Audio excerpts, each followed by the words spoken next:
Thank you so much for highlighting these very important facts, Madhyanatna Swami. And how has the response been from these indigenous communities, especially given the kind of work that KAILASA is doing, what Swamiji is doing through KAILASA for supporting these indigenous communities and empowering them? How has their responses been? What type of response are we receiving worldwide? Actually, the response has been overwhelming and so welcoming. Every indigenous community we've met, their first remarks are, we feel God has sent you. We feel that you are here to help us. It's exactly what we need. Our community is suffering. We are impoverished. Anything you can do with social services. And we've met with many elders who have been fighting their lives to uphold the rights of their people, whether they're looking to uphold the rights of the lands that they have, ensuring that the economy is happening in their communities. So much they have suffered and so much they have gone through. So when they see KAILASA, which is very similar with respect to the values and the traditions and the persecution we've gone through, we're so organized. We do things in a very systematic way and putting the indigenous people first. Obviously, the response is overwhelming and they have been very welcoming. And this is the relations that we have been building with indigenous communities, not just in Bolivia, but literally all over the world. Actually, that's a very beautiful point that you highlighted, because I do remember many of the indigenous nations actually being so amazed at seeing the way how the KAILASA as a nation is being organized, and that being such a huge difference-making thing for all of them. So that's a very, very, very important point. So now, when such great work has been happening, and these Hindu-mesic, anti-Hindu, Hindu-phobic, racist media channels and the deep state elements, when they are interfering and trying to destroy this hard work, and especially trying to stop, basically they want to stop the indigenous nations being empowered. So I also know that we have been finding it very, very difficult to contact our own people who are serving there, our monks, the sister monks and brother monks who are there serving, and there's a lot of attack that they are also enduring because of empowering the indigenous nations. Could you share some insight about this also? What type of attacks are they facing? What is actually happening even on ground there? Actually, what's happening on ground is absolutely frightening. Our indigenous male and female monks on the ground have been illegally detained for no reason. There's no sort of arrest warrant, there's no court order, there's absolutely no information released about them. Even the lawyers, which is a fundamental right in Bolivia for each person to have a lawyer, they're not even allowed to see them. They're not even given any single information till now. They have no idea actually what is happening. Actually, why are indigenous monks on the ground, why they're being detained.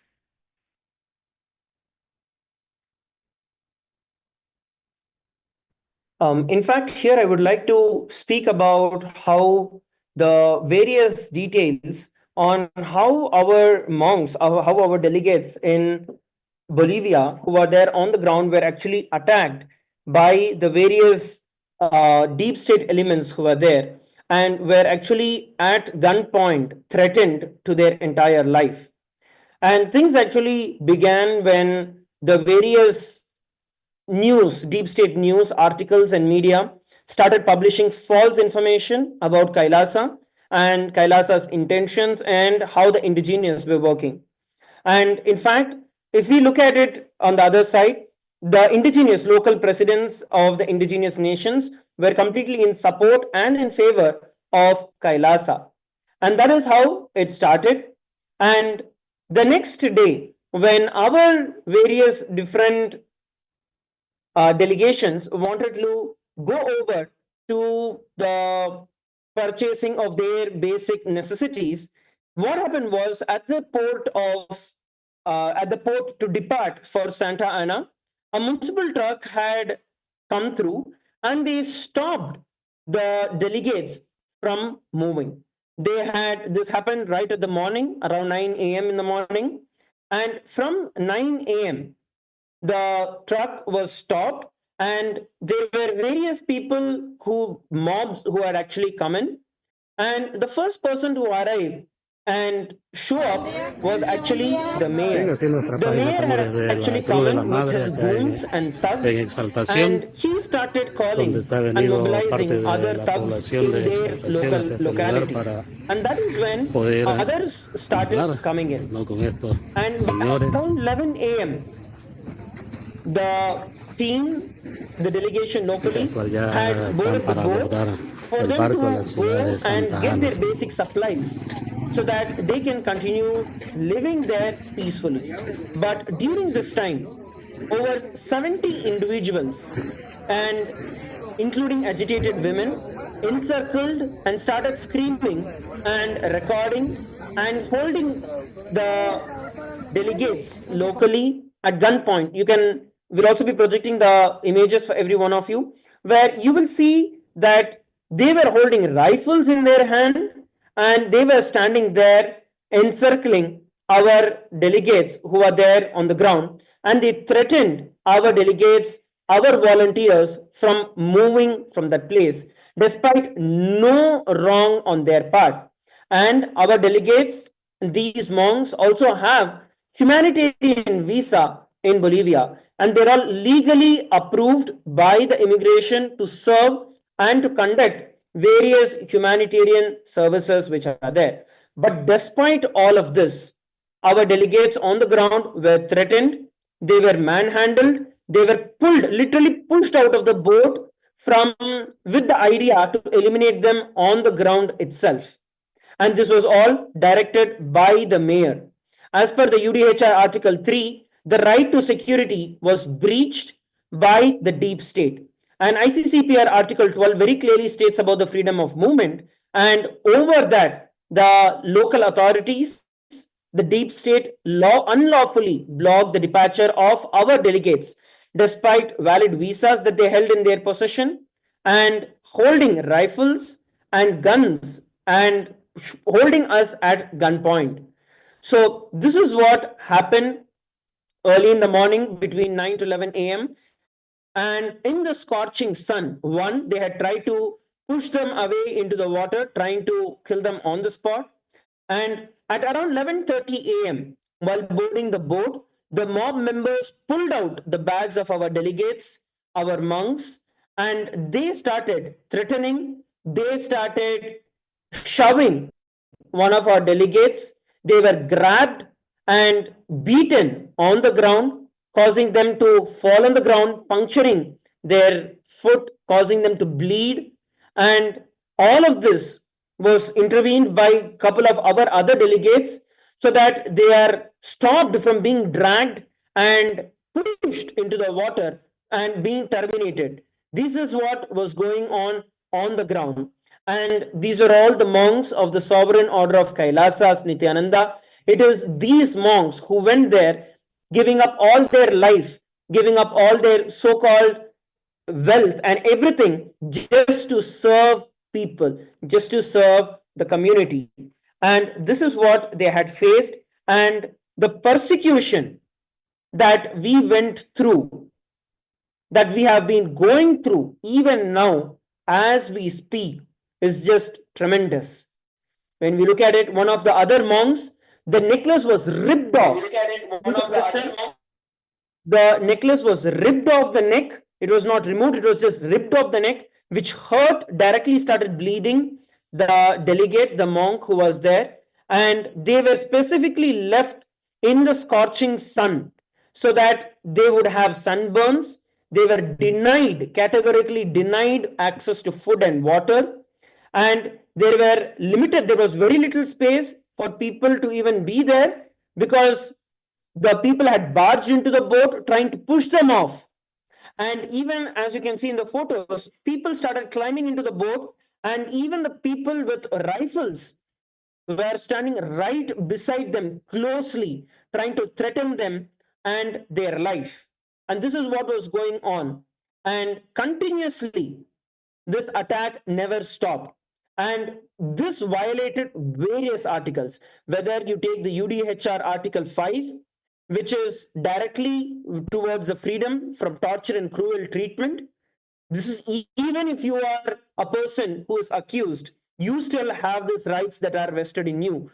But here, just for doing the humanitarian activities, just for offering the humanitarian activities, the monks of the sovereign order of Kailasa have been attacked. Same way, right to property, the UDHR Article 17.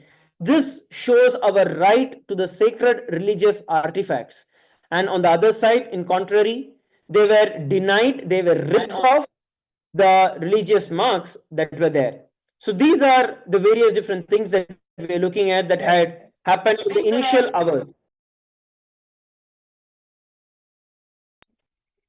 So just to understand this, our monks who were there on humanitarian visa because they're just there to serve, and they were, whatever they were doing was only services, and the people that attacked, these were not the indigenous people, right? So these were the people, another a group of henchmen with rifles who have been driven by the anti-Hindu, Hindu-Mesic elements and anti-indigenous groups, the racist groups that had actually come and attacked our sannyasis who were there merely just to do the services. And actually, one very important fact I would also like to state here is that till now, we are not able to contact many of our monks who were there just to serve. They have been illegally detained, which is completely against the international laws and even violates many of the laws of the very government there itself.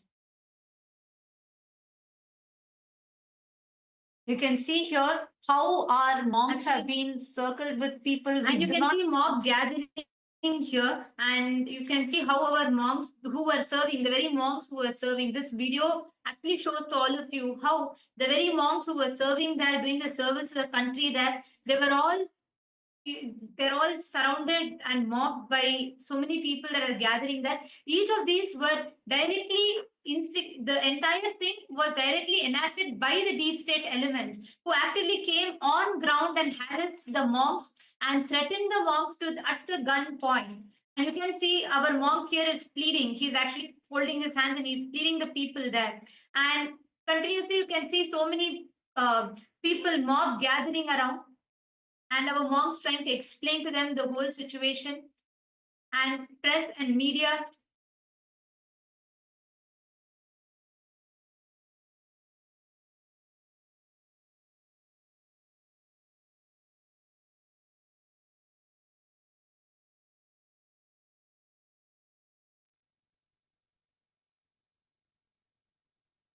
So I see that this is I'm seeing the visuals are clearly showing these were live streamed, and we were not able to reach out to our own sannyasis. What's the situation right now as we are talking? Are we already able to reach out to the sannyasis? Do we know, are they all safe? What's going on with them? Do they have their ability, their freedom, or are they still in illegal detainment? What is exactly happening? I know still we are not even able to reach some of the female monks that are there, and even they were the very rights that they have are all being denied, where they're not even able to access their own legal authorities, their own lawyers. And what is the situation happening right now? Could you shed some light on this, Nithyananda, for me?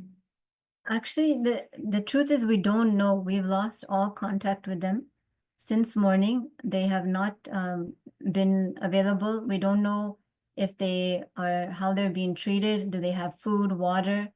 We don't know the situation. And of course, it's very concerning. There's an assortment of families, we don't know actually what's happening, and we're not getting answers. Even the lawyers who say this is completely illegal and that they have a right to representation, the lawyers have a right to be there. They have a right for their lawyers to be there, but the lawyers were not allowed in when whatever investigation was happening, and they have no information. They're just saying we don't know, and they're just waiting. So it's a very an insecure situation right now. We don't know what's happening. We don't know where it's headed. And we call on all members of the Indigenous community, international community, to stand up and ensure that this persecution stops right now and they're released.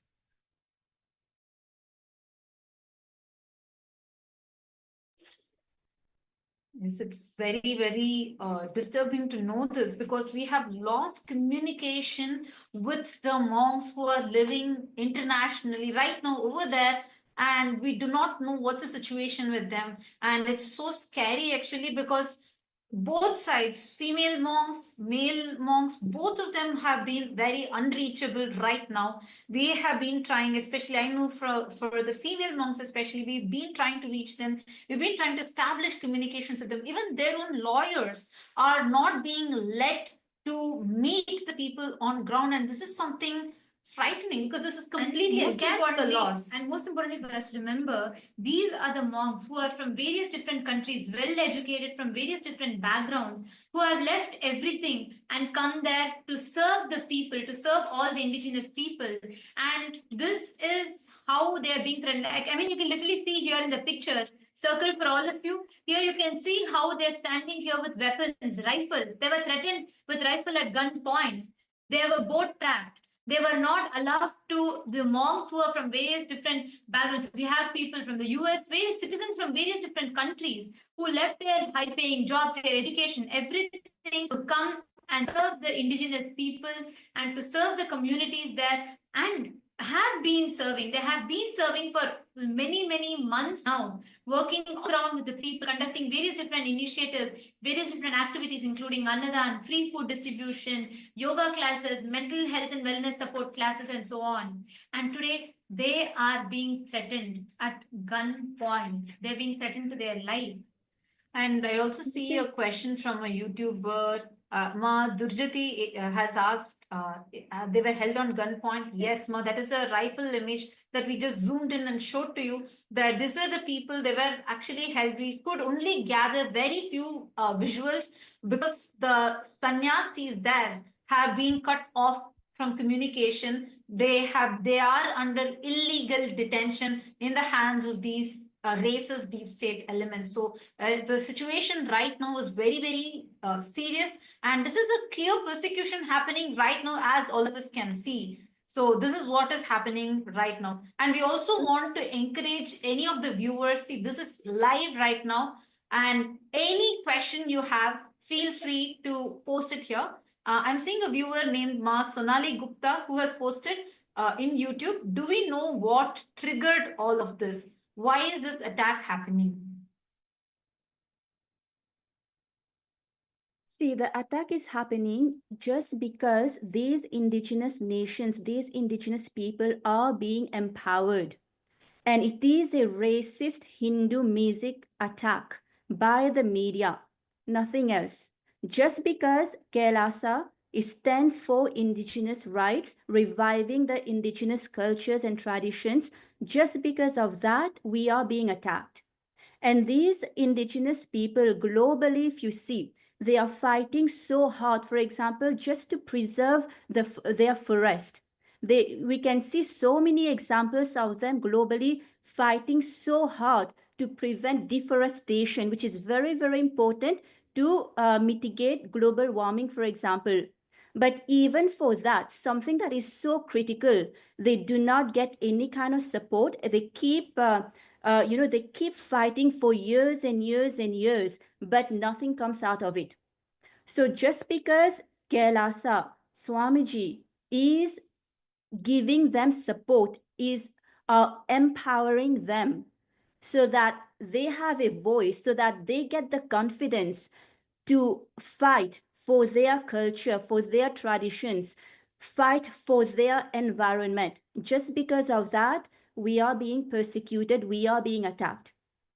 And one thing I want to add also, being illegally, wrongfully detained means our delegates, our monks, the monks of the Sovereign Order of KAILASA Nithyananda, would be facing so many human rights, basic human rights violations, because that detention itself is illegal, which means they would not be getting any water, they would not be getting any food, they would be tortured, be it physically tortured or psychologically tortured. So many human rights and religious rights violations they would be going through. So it is very, very important that we bring awareness to this persecution, the continued persecution that KAILASA has been facing for decades now.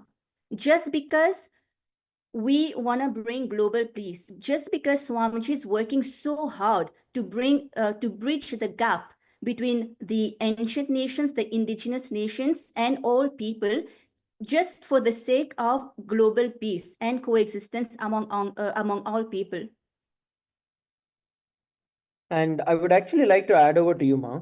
And one of the important things, as you told, right, especially with regards to the illegal detention and what would be happening, one of the main reasons why we actually don't even have that much of footage is because all the gadgets of our delegates, of our monks, when they were on the ground, were one, destroyed, second, they were broken and damaged by the mobs who were there. And you can also see evidently on the photographs where the local mobs were pointing at the cameras when our monks were trying to film what is going on, trying to protect our rights. But they were damaged. We were only able to secure a few photographs, a few videos of what was going on the ground before we completely lost connection with every one of them. The locals, and when I'm speaking about locals, it's not the indigenous, it is those who came along with the mayor and the deep state races who actually arrived on the ground with the various guns and other weapons. Those people, they actually later searched the bags of our delegates, they actually snatched it, they forced the boat driver to anchor the boat, not letting the delegates to leave, and they were put there under the pretense of a meeting about unspecified documents. And but there was absolutely no fact, there was no detail about any investigation or a warrant that was there to either search. And later, even after the police had arrived, they had colluded with the mob, demanding the passports, ignoring the pleas and the safety of our monks. That's what we are looking at. And Parvati Swarupini is asking, is saying rather, did you know that international courts have repeatedly upheld that indigenous peoples have inherent rights to maintain connections to their ancestral territories regardless of borders? Yes, that is very true. But despite that, there's no respect to international laws. The persecution keeps happening. And, for example, even this detention, it is an illegal, it is a wrongful detention that is against all international human rights violations, international laws. But despite this, violations, persecution keep happening. And that is why, again, it is us that needs to raise the awareness to what is actually happening on ground. And, yes, just want to Yes, add actually to that one. is that there's many conventions also. For example, the UN DRIP by the United Nations, where so many countries have signed this convention that basically uphold the rights of the indigenous people. But despite this, the indigenous nations globally, they do face continuous persecution. They are denied their rights. And that is where Swamiji comes in. That is why Swamiji is extending empowerment, support to these indigenous nations, because it is required to unite all the indigenous nations globally under one umbrella so that we together can work towards the preservation of our culture and tradition, and also the preservation of the environment.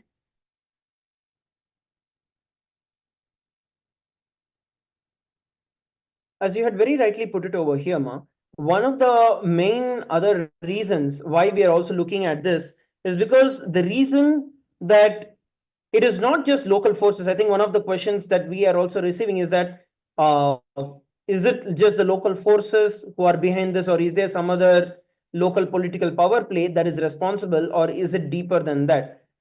So what we are looking at here is, we are actually, honestly speaking, we are also really concerned about what is going on, because the entire team of monks, so it was not like one or two people, it is a whole group of monks who were actually serving, and all of them have disappeared. We don't have communication with any of them. Our local lawyers were there. We are not, they are also telling that this is a very unusual situation where we are also not able to get any information about what is going on, where are they, why were they all taken away, driven out, why all their items were confiscated. Still, we do not have any clue about what is going on. The only thing that we know is that this is racist, the deep state racist elements who are against the indigenous and against Kailasa who are facing this. I also want to put it here on record that even the indigenous nation presidents are receiving continuous death threats and are also facing the same persecution that Kailasa's monks and Kailasa's delegates are facing, which very clearly shows how the media is twisting everything and presenting to the world, where on the outer image they are trying to show that they are the people who are voicing out for the indigenous, but in the inside, when we look at the facts, their own people are also detained, they have also disappeared, and we do not know what is the situation that is going on right now. In fact, the last reports we have from the team on the ground, especially the female team on the ground, they were saying they called and they were quite concerned because men were scaling the walls of their compound, jumping over, and illegally entered into their compound, and then we lost all connection with them. We don't know what happened. And they're completely cooperating. We completely cooperate with any kind of sort of questioning or anything that the authorities would want to see. They were cooperating with. So there's no need for any of this attacks where they're physically abusing, physically manhandling, and literally kidnapping, holding hostage our monks who have done nothing except to serve humanity. And just wanted to add, because this is a fundamental right, that they're not able to see their lawyers. They're cut off from all communication. They don't have their devices. We don't know what's happening to them. It's been almost 16 hours, and there's still no indication of why they're even detained. There's not a single written document, any kind of court order, any kind of arrest warrant. Nothing has been provided. Nothing has even been spoken to, even to the lawyers, who typically say this. They say this is not normal. This is illegal. This is completely illegal that the lawyers cannot see their clients. In fact, if we look at this on the other side, Kailasa has not done anything illegal. Everything that Kailasa has done is completely in law, in the rights as per the constitution. In fact, even the agreements that have been signed by Kailasa are protocolized, they are notarized, they are apostle agreements which are there. And despite all of this, even though there is nothing illegal done, when I'm speaking about notarized and protocolized, that basically says that it is publicly available records, it's publicly available documents, and which is also being directly apostilled by the government as well of Bolivia. So this shows that we have nothing illegal. We are completely in the legal framework of Kailasa. It is the US organization of Kailasa, which is based in the US, that has signed these cooperation agreements with the local indigenous nations to provide them with the services. But what we are looking at here is absolute human rights violation, by the Hindu-phobic, anti-indigenous, racist, and deep state fellows who have been continuously attacking Kailasa, monks of Kailasa, monks of the sovereign order of Kailasa, and they are illegally kidnapped. And as Dhyanatma Swami had shared, I would like to reiterate, we are not allowed to contact our lawyers. Our lawyers on the ground are not able to reach out to our delegation, to our monks, and we do not know what is going on, which is absolutely against all the international norms and protocols.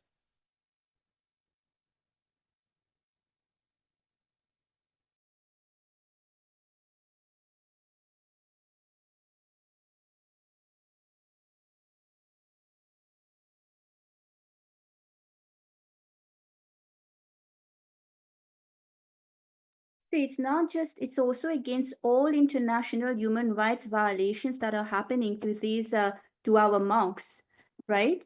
And, these agreement that was signed, that, as you said, we are doing everything legally. The documents have been apostilled, they've been notarized. And despite this, the persecution is, keeps happening. Actually, one point that I wanted to add here also is it's very important for all of us to know, up until now, we do not know what is happening to the monks. And so many women, and it's a lot of female monks that are there who are doing the service to the indigenous communities, and we have no clue of what is happening to these monks. And just in the morning, in the wee hours of the morning, we had people in uniform and random people scale into the female monastery campus. They scaled the walls, got into the female monastery campus, and from that point onwards, we have not been able to get in touch with any of the monks.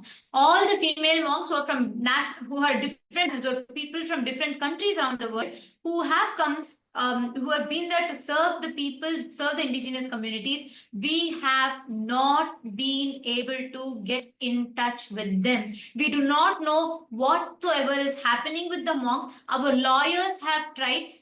What is happening right now is illegal. It is against the humanitarian rights, the fundamental rights, violating the rights to access to lawyer. And the lawyers of the female monks are standing and trying to get access. They are not being allowed. There are armed people standing around where the female monks are currently stationed. We are not able to know what is happening. And the worst part is lawyers. Our own lawyers are not being allowed inside. That's the worst part. And these are local lawyers who are there, who can very well, as an international law, it is a fundamental right for us to have the access to our lawyers, our attorneys, but we are not even allowed to have that level access. Also, one very important thing that I'm just noticing here is, Dhyanatma Swami, could you just correct me if I'm wrong? As how I understand, the campuses of the female monks and of the male monks is completely separated, like they are miles apart. Am I right? And at the same time, this is like a multi-pronged attack. Did it happen like on the same day? It's happening on both places? Exactly. You bring up an excellent point. These campuses are hundreds of miles apart. And at the same time, these raids, these attacks on them were happening, the kidnappings, holding them hostage, cutting them off from communication, manhandling them, you name it, has been happening at the same time. And This is another thing I would like to add in over here to Dhyanatma Swami is that it's actually a very important point that was brought up. And in fact, given that Kailasa's delegation, Kailasa's monks locally have been serving various different indigenous nations. So it's not just one indigenous nation that Kailasa has been serving, but several indigenous nations have been served by Kailasa continuously. And in all of these places, the indigenous nations as well as Kailasa's monks were attacked simultaneously at the very same time.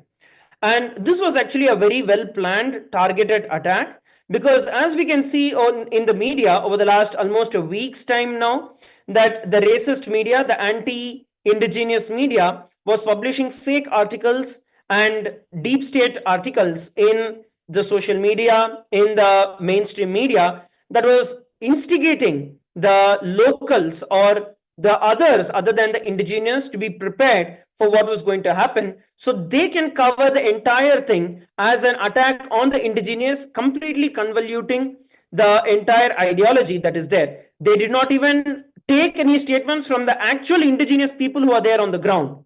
They just gave their own ideas that were there. This is a very important point, because as a media, you're supposed to consider all the sides. So they did not ask any of the, okay, they didn't ask KAILASA. They did not even consider or consult with the indigenous people, and they had their own narratives prepared. Actually, this is only exposing a deeper level attack that is happening. It's a deeper level conspiracy. And let alone asking, one important point that I want to mention here is this: they are instigating the mob to attack our monks. The mob is being instigated very systematically. This whole persecution that is happening right now, it is against all the indigenous communities, and very actually these deep state elements are instigating the people, the mob, against the monks there, and they are being physically assaulted and attacked. We have multiple media, live media right now covering as the attack is happening, but unfortunately the narratives that is being spread is completely false, and like hate speech is being spread and demonizing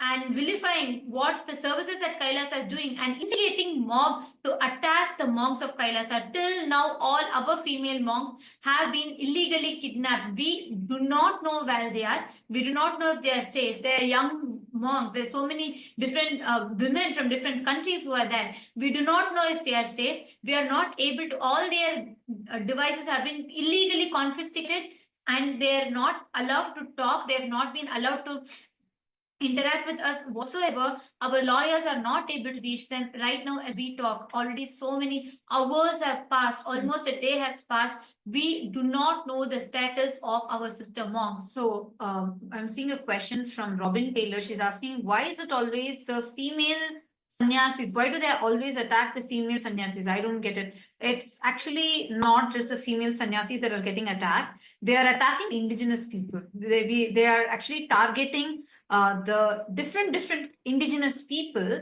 and simultaneously they're attacking. It's like a multi-pronged attack that's happening right now. And I'm seeing a question from Soumya, who's asking, how come attacks happen same time on both the campuses at miles apart? This raises concerns. Exactly the most shocking thing. I just want to have a little more insight on this, Nithyananda Swami. If you could shed more light on this, as to all these people, I know they're like in completely hundreds of miles apart, right? So none of them are actually connected. It's not just two groups, it's multiple groups of our sannyasis, indigenous people, and like whether the male monks, female monks, the indigenous people, and all of them are living as groups in different localities altogether. So this means they have been tracking us. Simultaneously, they launched this attack on all. Am I right? They launched the attack on multi-levels, the media, through immigration, through various law enforcement, and like you pointed out, different, they call it departments. It's like different states, so different cities. And they've managed to do this without legal representation. It is absolutely shocking that for so long, people have been held in custody without their basic liberties. This is not something you hear very often. Even in the worst countries, a lawyer is, the fact that a lawyer can see their client is respected in whichever level. Here, the lawyer is not even able to see the client. The lawyer was not even allowed into the premise of where the female monks were. And the lawyer is not given any information, not even to know basic of what is the reason for this. Show the arrest warrant if there's an arrest warrant. There isn't an arrest warrant. show the court order. There's no court order. It's just simply they scaled the walls, they barged in, they manhandled, they cut off their devices. We lost all communication with them. And now they've been taken to some place. What's happening to them, we don't know. My God, And this is so scary. And we need to understand what God. this is happening to the female monks. And on the other side, to the male sannyasis, to the male monks, it is extremely disheartening what is going on right now. Because the crowd, the mob instigated by the deep state, and there are few men in uniform who came, they grabbed the personal belongings of the monks, and they went through all their passports, confiscated their passport, all their travel documents, personal documents, and they released it to the media. There were mob people, media that are broadcasting our sannyasis documents, their personal documents, passports, everything live. From morning for a whole 2 days, they have not been allowed to eat food or drink water. And we all should know there are few people, indigenous communities, who have been benefited by the service of KAILASA, by the service that these monks are doing. Many indigenous communities are coming, trying to give some water and standing to support these monks, but the mob instigated by the deep state elements are attacking any indigenous person that is standing with us. Actually, just this morning, this has been going on for the last 2 days. The sannyasis have not been able to drink water for the last 2 days. In fact, one of them fainted on the ground. One of the male monks, he fainted on the ground, not being able to have access to water. When indigenous people who have been benefited by our services came in support, they were also attacked by the mob. These sannyasis were manhandled. When they were on the boat, they were first trapped on the boat, and they were grabbed by the crowd outside the boat, and they were made to walk for a few miles, while press, media, everyone came and covered them. And as the monks are trying to explain, their bags were grabbed from them, and all random people started going through their bags, and whatever their passports, all their travel documents, their personal documents, medical history, everything was confiscated, and they were given to the media. The media started streaming all of this, taking their personal documents and sensitive documents and showing it on live. On the other side, all their personal belongings were grabbed away from them. They were pushed, manhandled, and they were not allowed access even to have water.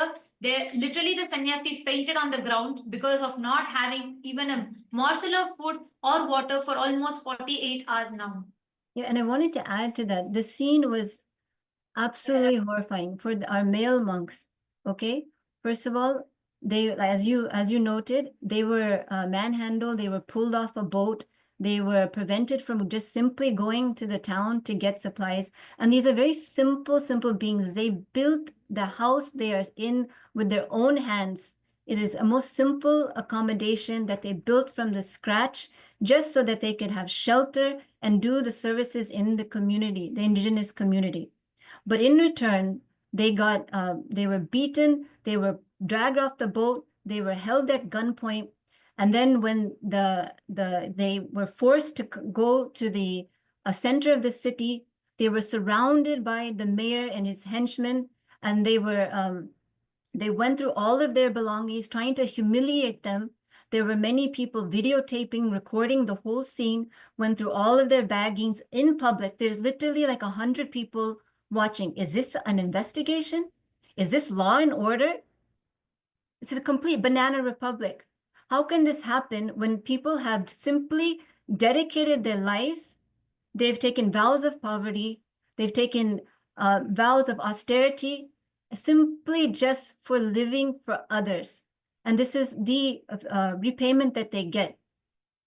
And they were taken by force onto a plane, a car, dragged across country. We don't know where, we don't know what's happening to them. Similarly, we're not getting any answers. And also, actually, Dhyanatma Swami, what you brought up now is a very important point that I want to add on. And all the viewers, if every one of you that are watching now, I see so many questions, so many comments that are coming continuously on YouTube. I request all of you, show your stand up and be a voice for this attack. Enough. We Hindus have been continuously persecuted no matter what. And now all the indigenous nations are being persecuted. It is important that we stand up. We request every one of you to use hashtag KAILASA Indigenous Nation Attack. And we are showing this hashtag for all of you right now. We request every one of you to take a moment. Please head to Twitter. Let us raise this voice. It is enough of these persecution. Anytime, wherever we do the service, whenever we do something good to humanity, and whenever we stand up for any rights of Hindus or rights of indigenous communities, we are being attacked. It is time we put a full stop to this.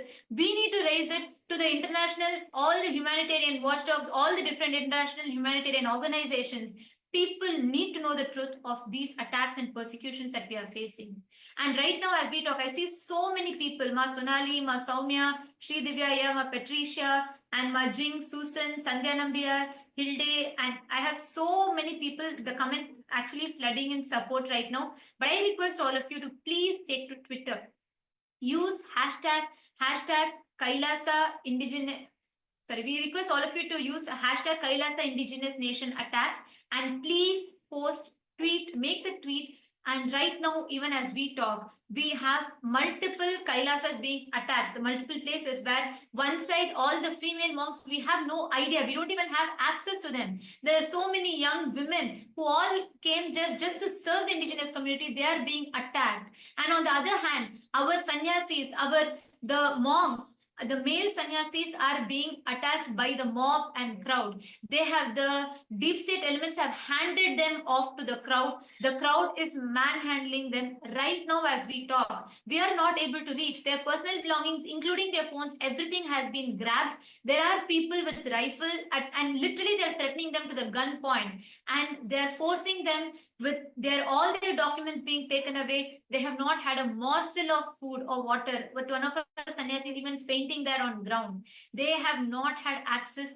to any basic food, and they're being tortured for the last 48 hours plus. And all the different women who are well educated from various different nationalities, citizens from various different countries who have come there to serve humanity. And we are very, very concerned right now. We are very, very, right now, as we talk, we do not know what is happening to our female monks. We do not know what is happening to the sannyasis. We have people who are well educated, who have left their high paying jobs. We have sannyasis who have left everything, who have come there just to serve the people. And lawyers, their fundamental right, a US citizen or anyone, international right, fundamental right is to have access to the lawyer. But they're being denied. The lawyers have been standing since morning. They're not being allowed. We have armed men standing around the monastery campus, and all of whom entered illegally. They had no warrant, they had nothing. They've all entered illegally into the campus. They scaled the walls and they literally surrounded the whole campus, not allowing our female monks to communicate with us, confiscated all of their devices. And on the other hand, all the male sannyasis who are miles away at the same time are being attacked, physically being manhandled, and they have so many wounds, and they have literally, one of the sannyasis fainted on ground. Actually, what is really, really very unsettling for me is that how can, see, we are not everyone is serving in different areas. These are hundreds of miles apart. What right do they have to stop the lawyers coming and helping? And this is like a multi-pronged attack. At the same time, the attack is happening in all these places. How is it fair? How is it right? I do not understand. Actually, it's very painful for me because our own sister monks whom we communicate with every day, and I feel so bad. I do not know what's going on with them. I don't know are they safe? Is everything okay with them? I don't know, because from morning we've not been able to contact them. The lawyers are there. They're trying their best. They're not able to even get in touch. They're not able to see because everywhere they have blocked. They've gotten, there are goons. There are uniformed armed men and there is something going on over there, and everyone, there is a group of people, all of them suddenly just disappeared. Our monks gone. We don't know where they are. And this is just so scary. Right now, what right do they have? How can they do this? And what is all of this for? The only thing that our monks have done is simple service, serving the community, not for 1 or 2 days, but for many months and nearly two now, doing so many different services there, doing free annadan, conducting yoga classes, empowering the communities there. And many of the communities have been benefited by all these services that we are extending there, and doing free food services to the people in need, and conducting the sessions you all can see here in various different pictures as shown, and serving the communities there, and conducting classes, conducting yoga classes for the children, and conducting various different programs. And this is how they are being attacked right now. The mob, instigated by all the misinformation and all the false news, and the deep state elements who are actively on ground, standing there, instigating the mobs to attack. And here you can see various different people surrounding the campus in which the boat in which our monks were.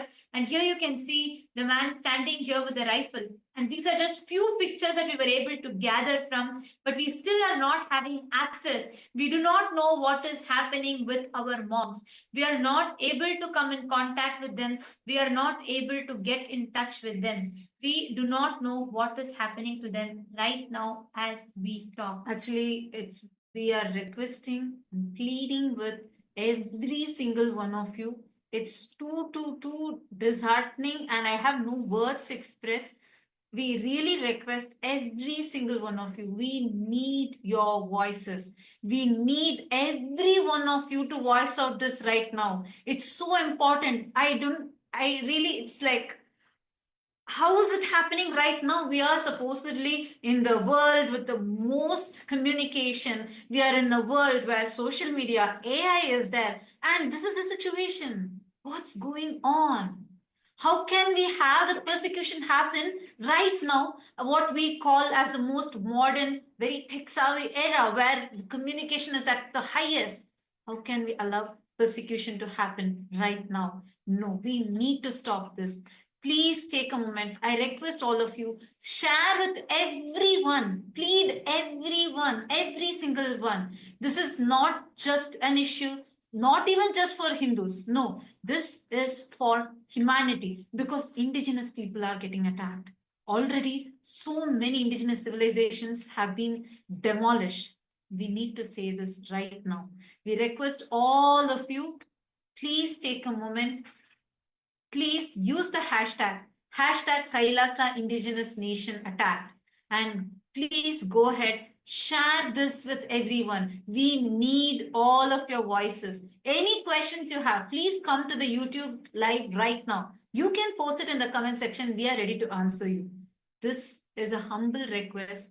We have not been able to reach any of our monks, and even the indigenous people. Our community has become unreachable right now because all their phones, everything is getting confiscated. It's too important. And I request all the members. Right now, I already see so many people have started tweeting. So many people are posting. And right now, as you're all watching, I urge every one of you, take to Twitter, tag all the international humanitarian orgs, tag everyone. Let us reach this right news to people. Please tag the leaders and the heads of your states and people, media, everyone in your country, in your locality. Let us take this to the world right now. And I already see many people tweeting here. Ma Ekapada Shaktini has posted, KAILASA is a legitimate nation focused solely on global peace. Absolutely right, Ma. With the years of service that Swamiji has done, we can clearly see the only goal for KAILASA has always been and will always be for serving the humanity. Ma Medellin Portuguese has posted, the rights of indigenous people have been trampled on and violated for centuries, and this attack is no different. KAILASA stands up and defends their rights, and for this we are now being targeted again. This is very, very important. Thank you so much for sharing this, Ma Medley in Portuguese, because all we have been doing is to stand up to become that unified voice, to unite all the indigenous nations. For so many years, decades, generations now, the indigenous groups have been persecuted and targeted, singled out. In fact, if we take various different countries in South America, North America, both, 99% of these indigenous communities have lost their lands. Their land, whether they have been victims of land grabbing, they have been victims of persecution, attacks, killing, genocide, ethnocide, and they have been attacked of cultural delegitimization and so many things. To this day, there is no platform for these indigenous people to go and request or stand up or ask for their rights.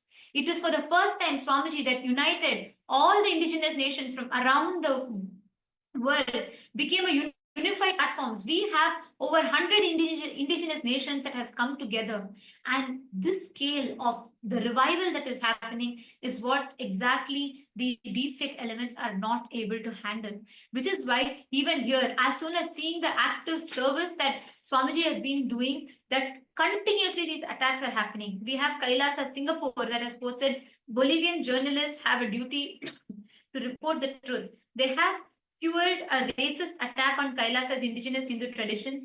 This discrimination endangers not just one community, but all indigenous people striving for recognition. This is very, very important. And most importantly, I'd like to also highlight is none of these facts are being shown by any of the media houses.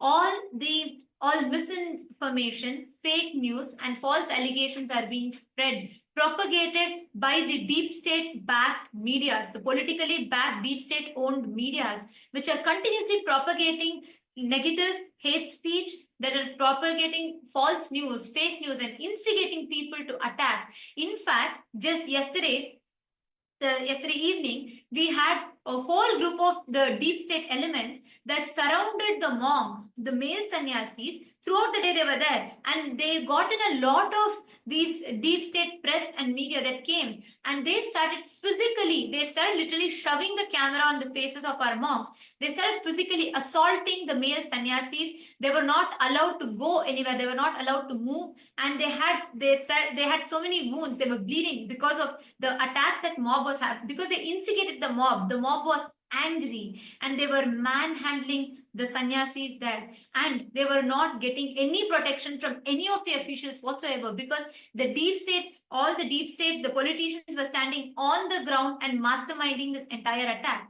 And many indigenous groups, which has been benefited by our services, who know the real intentions and how Kailasa has been serving, in support of so many indigenous groups came together, and they started voicing in support of Kailasa, in support of the monks. All of them were also manhandled and beaten, attacked. This is the current status, but none of the media houses are showcasing any of this information. They are not showing what currently is happening to our monks. And I still see I see another person from Malaysia was posted. This is absolutely atrocious, these attacks on Kailasa. And just to remind this is not just singling out Kailasa alone. This is all the indigenous communities, indigenous groups that have stood for their rights. Everyone, all the indigenous groups that have joined together with Kailasa, all the indigenous organizations that are standing and voicing out for their rights are being attacked. Anyone that is going and speaking the truth right now are being attacked. They have no protection.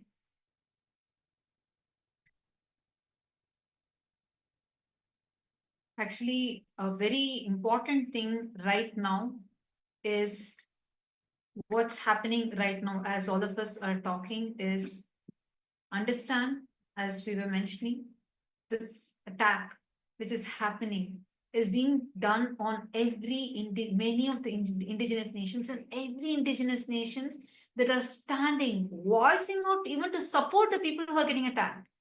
Understand, this is not just on Kailasa. It's happening everyone, like the presidents of the indigenous nations are all receiving death threats. What's going on? This needs to stop. we really request, and we already see a lot of people supporting using this hashtag Kailasa Indigenous Nation attack. We request every one of you, everyone that are here right now, please go ahead, take this hashtag and post your comments. I already see some people posting on YouTube. We request all of you, take it to Twitter. Gevashe Hosine has posted, I don't understand how they entered campus. Is not Kailasa a sovereign state in that area? Understand, I just wanted to tell this, what attack is happening is not happening in the sovereign state. It's happening wherever Kailasa monks from the sovereign state are going to serve the communities, to serve people. There the attack, and this is not happening by the indigenous community there. We are going to serve people. Like for example, to do the Annadam, means the free food service that we have been doing. When our monks wanted to get more supplies for this Annadam, so you have to go to another town, you need to procure these items and you need to come back. So when they were getting on the boat, this happened in one side. I'm just sharing with you what exactly went on. So one side, the male monks who had went there, who had gone to procure the items that are needed, they were suddenly surrounded by a mob. And the mob that was there was not any of the local indigenous people. These were henchmen that were brought in. And suddenly they were surrounded. They started manhandling them. They confiscated their devices. They started breaking their devices and physically abusing them. And at the same time, there were also some of the female monks who were serving a completely different community. Just understand, please understand the whole thing, because it's different parts of the community where we are serving. And when they are serving a different part of the community, all of a sudden, at the same time, this is all happening simultaneously. That's what is really scary. Innocent women, monks, they are serving in their area. All of a sudden, the armed men barged into the campus. They started scaling the walls of an all-female monastery campus. And this is where they're serving the people. And suddenly, it started as if it's an interrogation. And all of a sudden, everyone's mobile phones were confiscated. All their documents taken away. They were fully surrounded. And immediately, in the beginning, first, as soon as the armed men entered, the female monks over there, the sannyasis, tried to contact the local police, local lawyers, and the local lawyers are trying to come in. But these armed men did not allow. They completely blocked that whole area. So nobody could enter. We do not know what's happening. It's been more than, I think it's over 18 hours now. It's been a very long time. We do not know if they are okay, if anything really bad has not happened to them. We don't know. They're women. These are women. They're all female sannyasis, and they do not have any way to protect themselves. They do not have, they are completely non-violent people. So that is what is really concerning us, because we do not know what's happening there. It's also very important to understand that all these monks and nuns, they are very well educated people who have left behind their entire life, their lifestyle, their high-paying jobs, their love and dear ones, just to come and serve the people on ground. They've literally sacrificed everything just to come and serve these people. And despite this, they are being treated, worse than animals also, not being given, food or water, medical care, nothing. They are just trapped. And what for, right? What is the point of holding them? They've not done any crimes. They've not done anything wrong. They are just wanting to help these people on ground. And it is them, these indigenous people themselves who have come forward. It's not like we are, just giving the services that we are wanting to give them. It is them who have come and told us, we want, for example, services in terms of education, in terms of food, and whatnot. And we are going, these nuns and monks, they have sacrificed everything to go there and serve these people and offer them what they are looking for, what they've been looking for. And no one else is giving them, no one else is offering them. So it is very important to understand this, that these beings, these girls, these women, these boys, they have literally sacrificed everything for the sake of others. Yes, thank you. Thank you so much, Ma. And also with all of us, we have today Dr. Miguel, who is an advocate from Ecuador, who is KAILASA's lawyer. And we would actually want Dr. Miguel to share with all of us the human rights abuses which are going on to our monks, to the indigenous people, and the illegal attack and persecution that is going on to all the monks of KAILASA and the indigenous people in Bolivia. Adelante, doctor Miguel. Buenas tardes. Muy buenas tardes, señor embajador. Un gusto saludarle.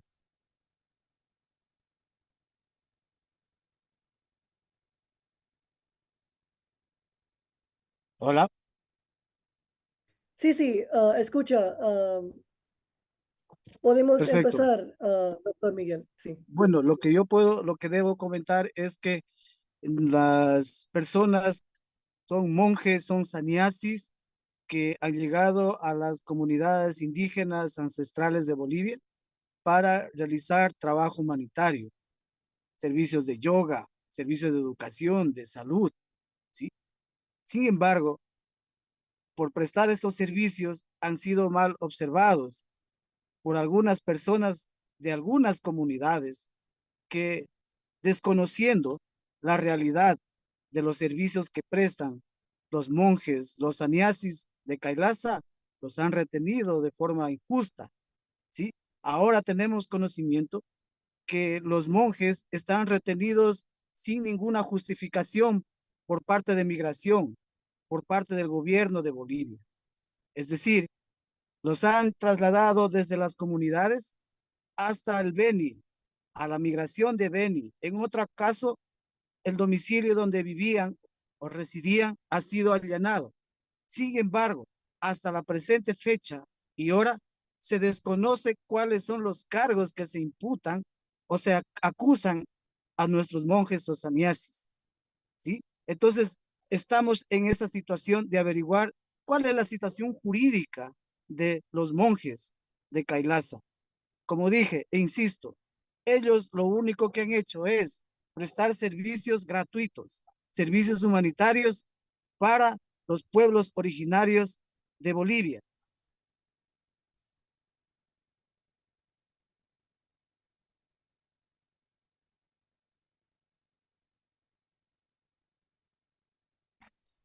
Gracias. Gracias, doctor Miguel.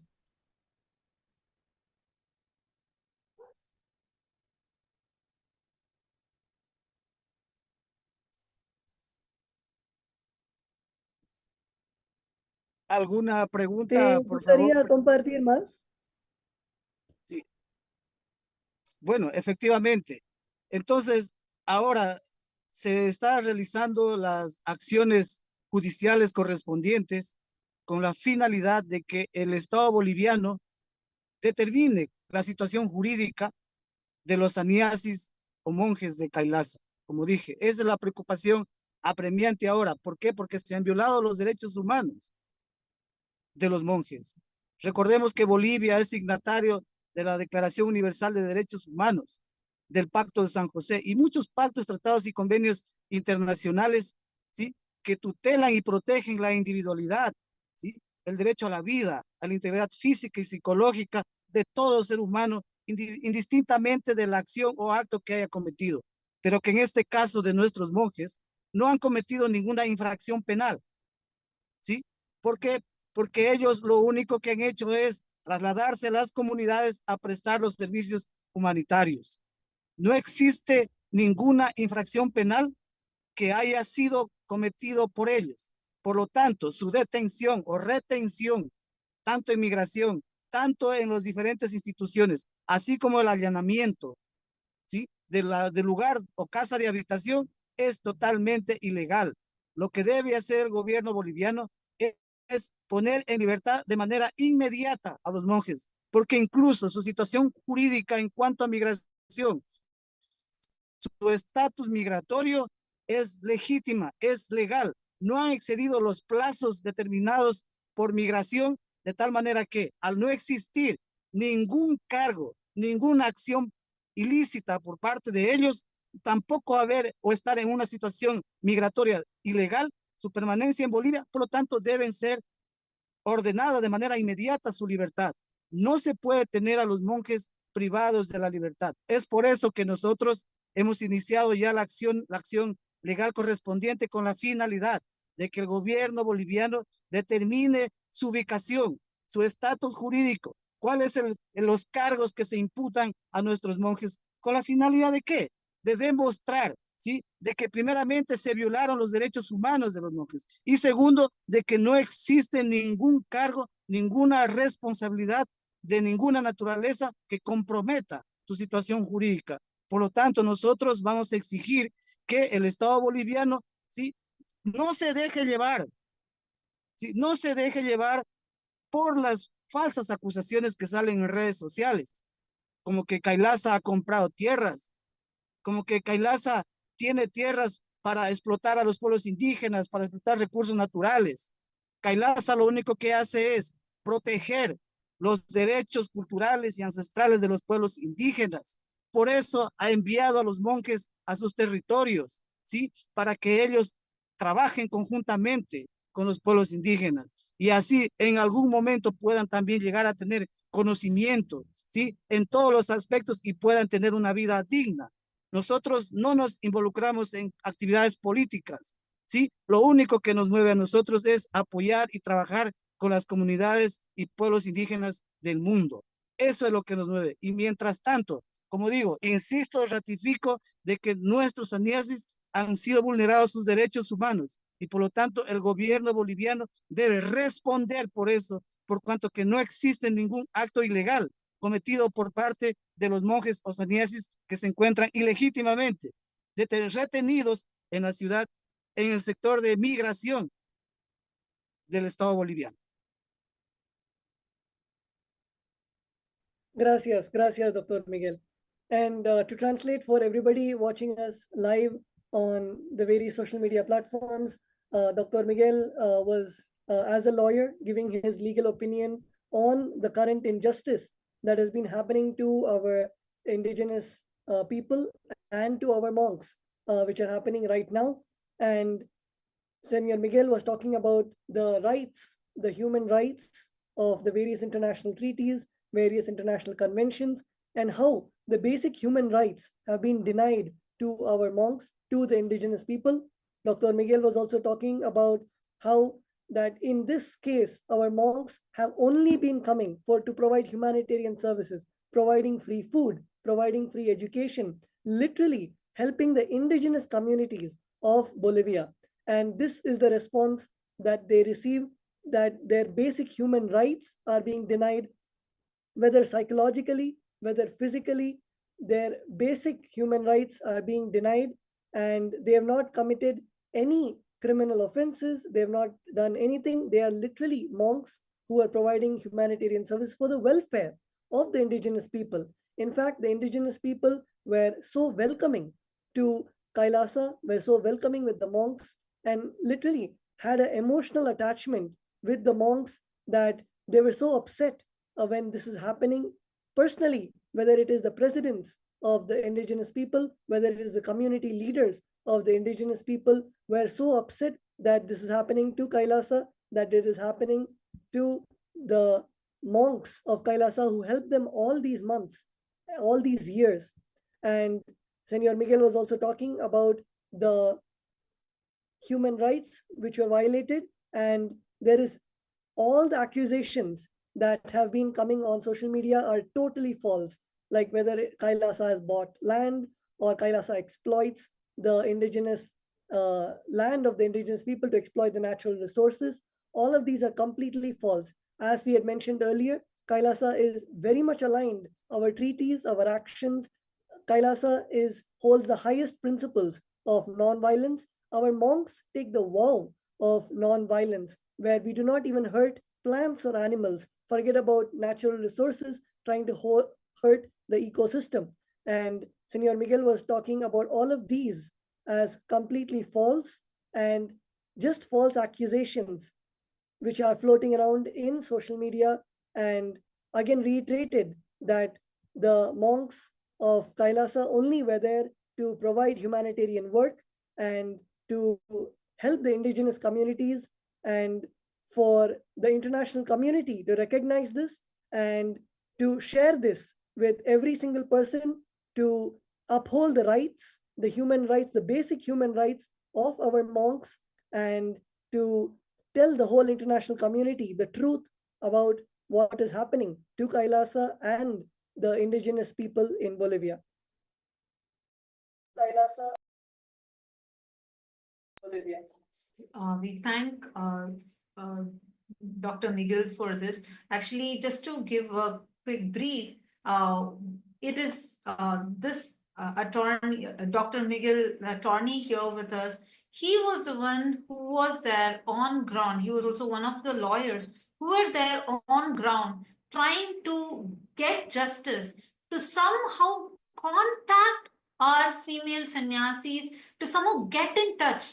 Until now, unfortunately, we have not been able to contact them. We do not know what is happening. He, as a lawyer, tried multiple times, and even many of the lawyers locally that are there are been trying to get in touch somehow to know what's the situation with the monks, to know what is happening. And he has been continuously trying to tell the truth to the media. But unfortunately, the Hindu-phobic, Hindu-mesic, anti-indigenous media is completely projecting only the lies, and they're not taking any of the statements, neither of Kailasas, nor of the lawyers, nor of the indigenous people. So the situation right now is getting really, really concerning. And also, as Senor Miguel just highlighted a very important point, he said that how currently the monks' human rights are being violated. The monks that are there, all the female monastery, the members, the female monks who are there, and the male monks both, their human rights have been violated. They have been deprived of food. They are being illegally kidnapped. We do not know where they are. And all the Hindu-mesic, Hindu-phobic media houses are inciting hatred, instigating the mob against the monks, which is very, very serious, because there is no one there on ground who is protecting the monks.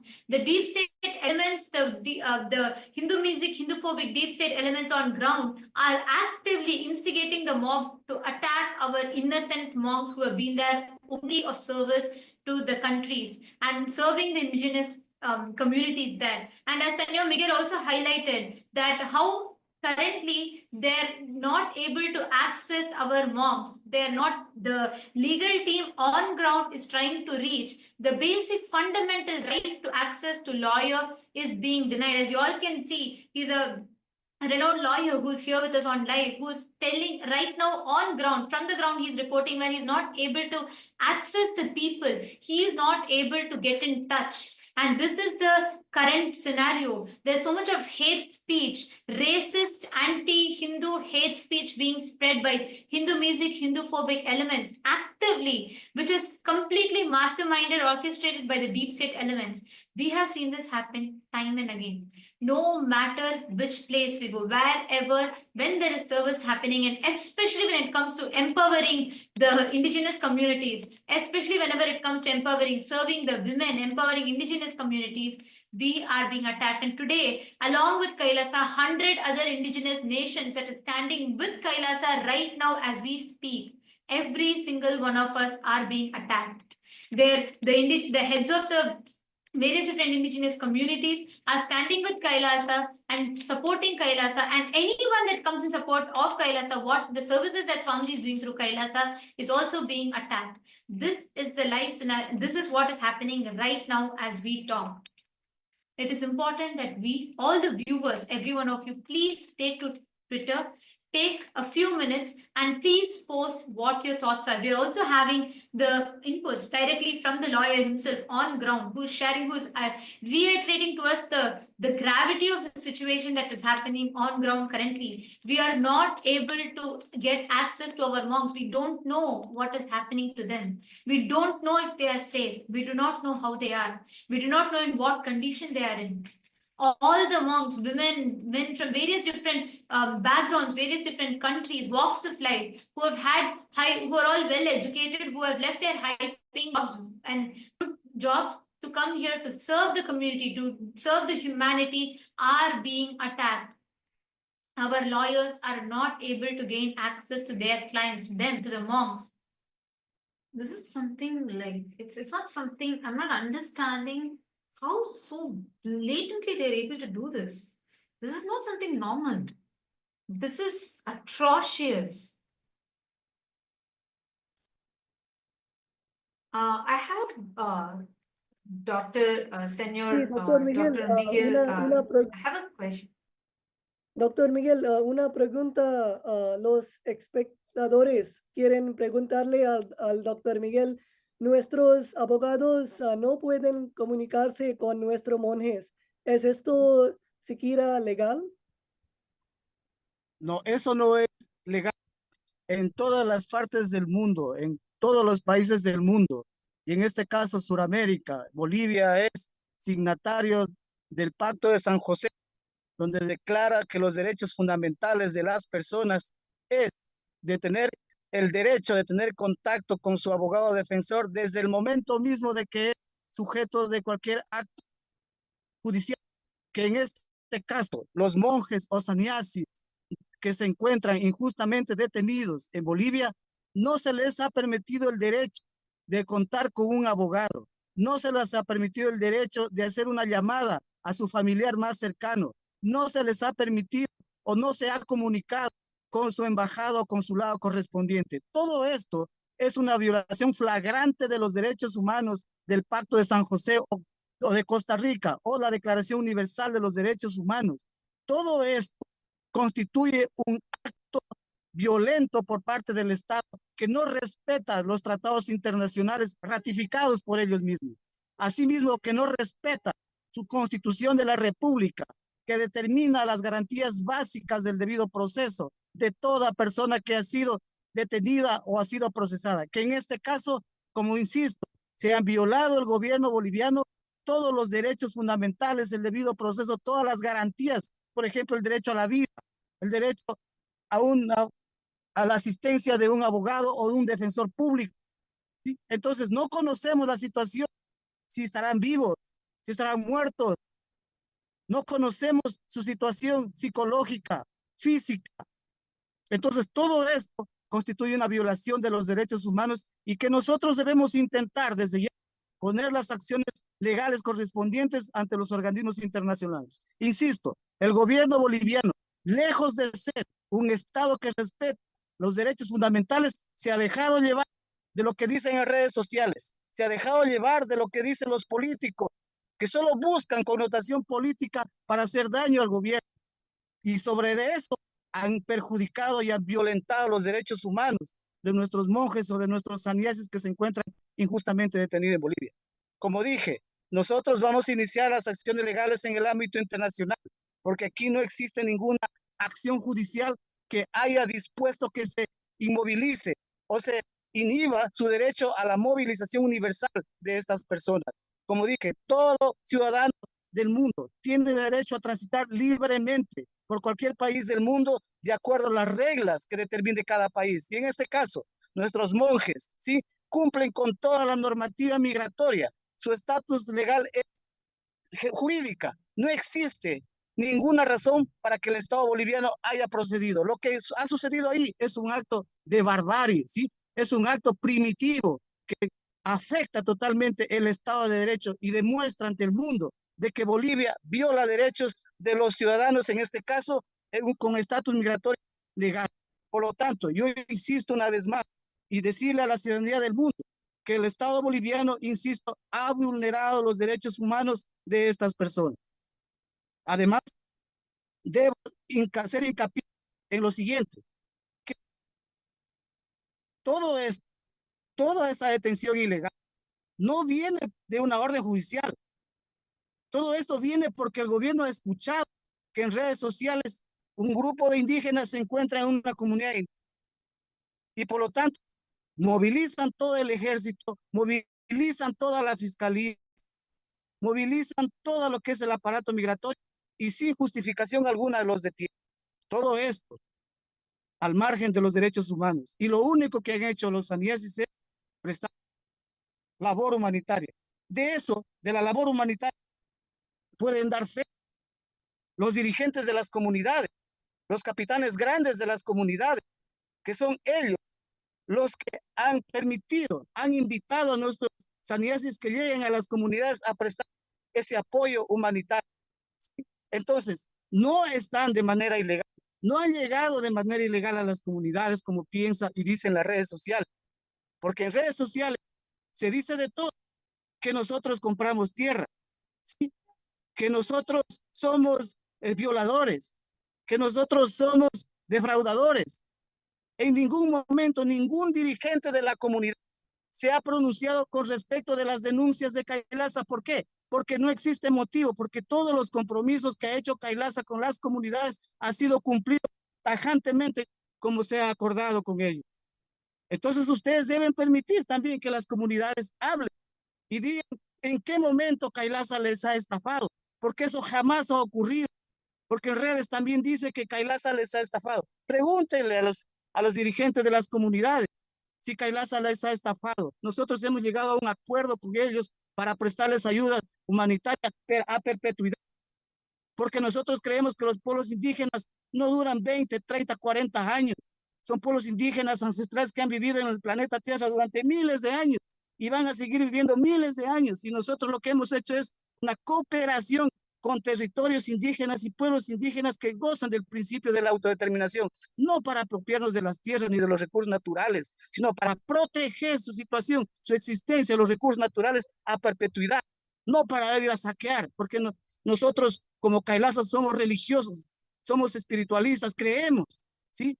De que la naturaleza y todo debe ser conservado, porque se vive con armonía con la naturaleza, pero más no para destruir. Lo que queremos es que los pueblos indígenas mantengan sus costumbres ancestrales, mantengan su diversidad cultural, su lengua, sus costumbres, sus comidas, sus bebidas, su idioma, su cosmovisión. Y nosotros trabajamos para eso, para que ellos en el tiempo alcancen un buen vivir, manteniendo sus costumbres ancestrales. Todo eso es lo que han hecho los sanieses y por eso han sido detenidos injustamente y el Estado no responde hasta sobre la situación de ellos. Por lo tanto, nosotros, como dije, insisto en ratificar que sea dispuesto ya al equipo de abogados para que realicemos las acciones legales correspondientes por esta atroz violación de los derechos humanos que ha puesto sobre todo de que la vida de nuestros sanidades se encuentre en riesgo. Como dije, no sabemos, ¿sí? No sabemos si nuestros sanidades están aún con vida, porque no se nos ha permitido en ningún momento tomar contacto con ellos. Tengamos en cuenta que no existe ninguna orden judicial para esa retención, porque efectivamente no existe ningún cargo, porque los saniesis no han cometido ninguna infracción penal, no han cometido ninguna acción jurídica que atente a los principios del Estado de Derecho del Estado boliviano. Lo único que han hecho es trabajar incansablemente por los derechos de los pueblos indígenas de Bolivia, y así como lo han hecho en otras partes del mundo, trabajar para el desarrollo, para que nuestros pueblos indígenas tengan autoestima, para que puedan vivir con dignidad para 1000, para 2000, para 3000 años y hasta la eternidad. Eso es lo que hacemos nosotros como KAILASA y lo vamos a seguir haciendo, porque nosotros no violamos derechos, respetamos los territorios ancestrales, porque todo el mundo sabe, en Bolivia, hasta el más elemental ciudadano conoce de que los territorios ancestrales son inalienables, indivisibles y imprescriptibles. Está protegido por la Constitución boliviana y también por los pactos, tratados y convenios internacionales. Las tierras de los pueblos indígenas no se pueden vender, no se pueden comprar. Y eso nosotros sabemos y respetamos, y los acuerdos que nosotros hemos llegado con los dirigentes de las comunidades va en ese sentido. No atropellar derechos de pueblos indígenas. Más bien nosotros propendemos de que nuestros pueblos ancestrales del mundo logren algún día en lo que debieron ser en su debido momento.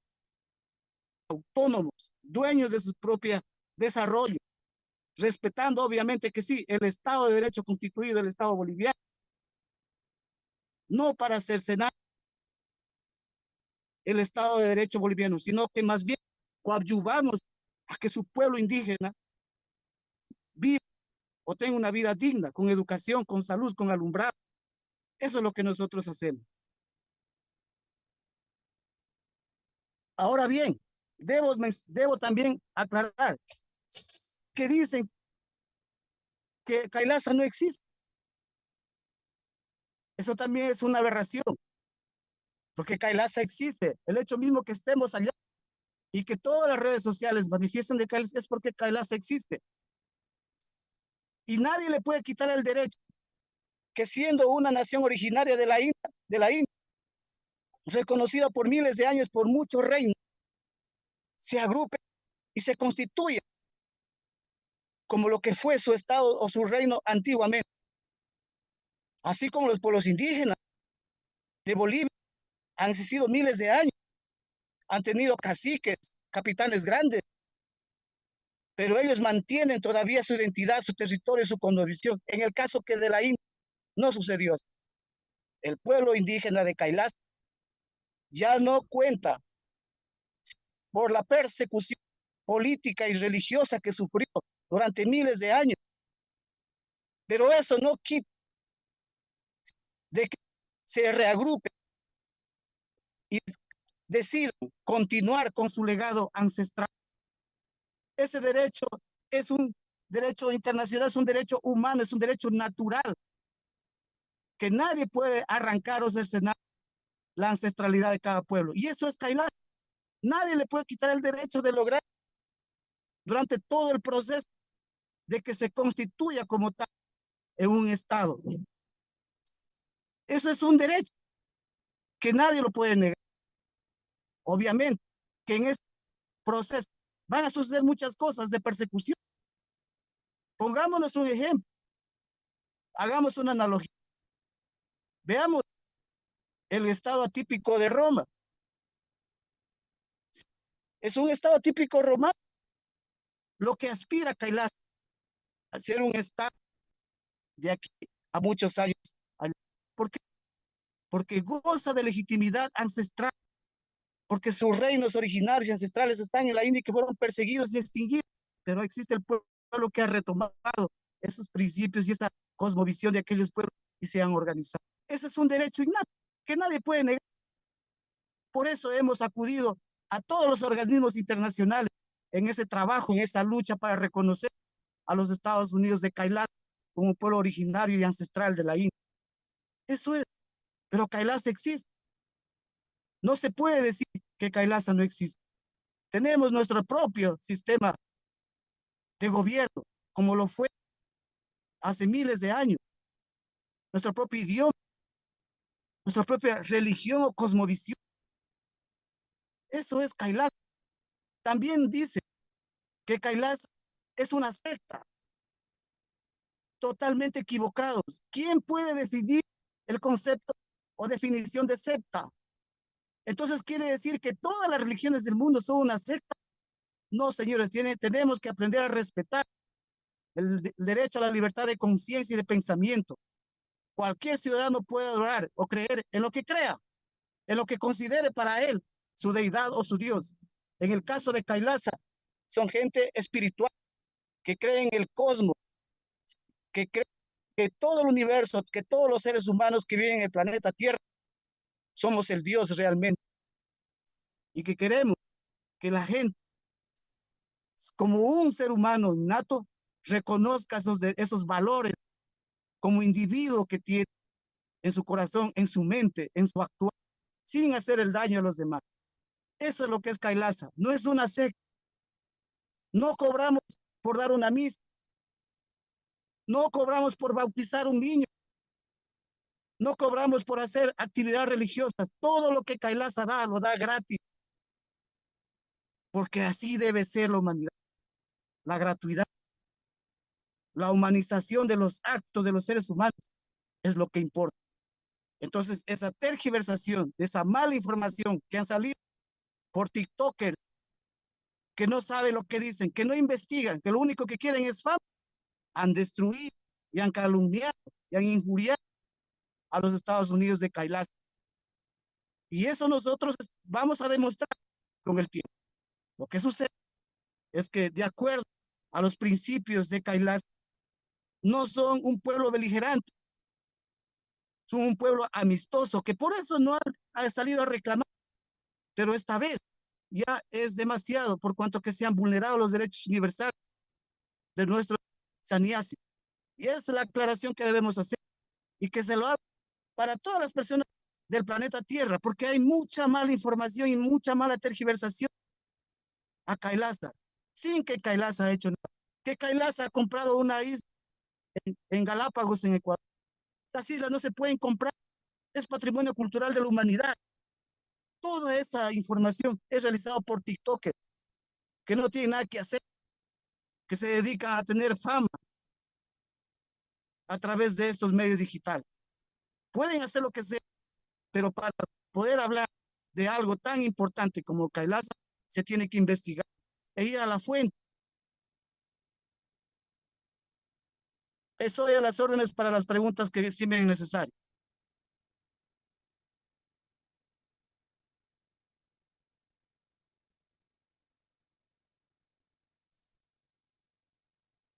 Gracias. Muchas gracias, Dr. Miguel. And to all the viewers watching us live, we also wanted to translate what Dr. Miguel was saying. To begin with, Dr. Miguel said that we had asked Dr. Miguel the question that our sannyasis, our monks, where the basic human rights were being denied, the basic legal right to speak to an attorney was being denied. And Senor Miguel has beautifully explained that this is not the case. And many countries, including the countries in South America, are the signatory of various conventions that declare the fundamental rights of people, and not having the contact with even their attorney is a denial of their basic human rights. And in this case, the monks our sannyasis have not even received this basic human right, and this human right itself has been denied. And this is a violation of the Universal Declaration of Human Rights and the various conventions that the South American states have and are a signatory of. And all these are direct violations of the basic human rights and the basic rights for every person. And all of them have a right to life, to a right to an attorney. And we don't know if they are safe, if they are well, if they have eaten, if any food, water, basic necessities have been given to all of them.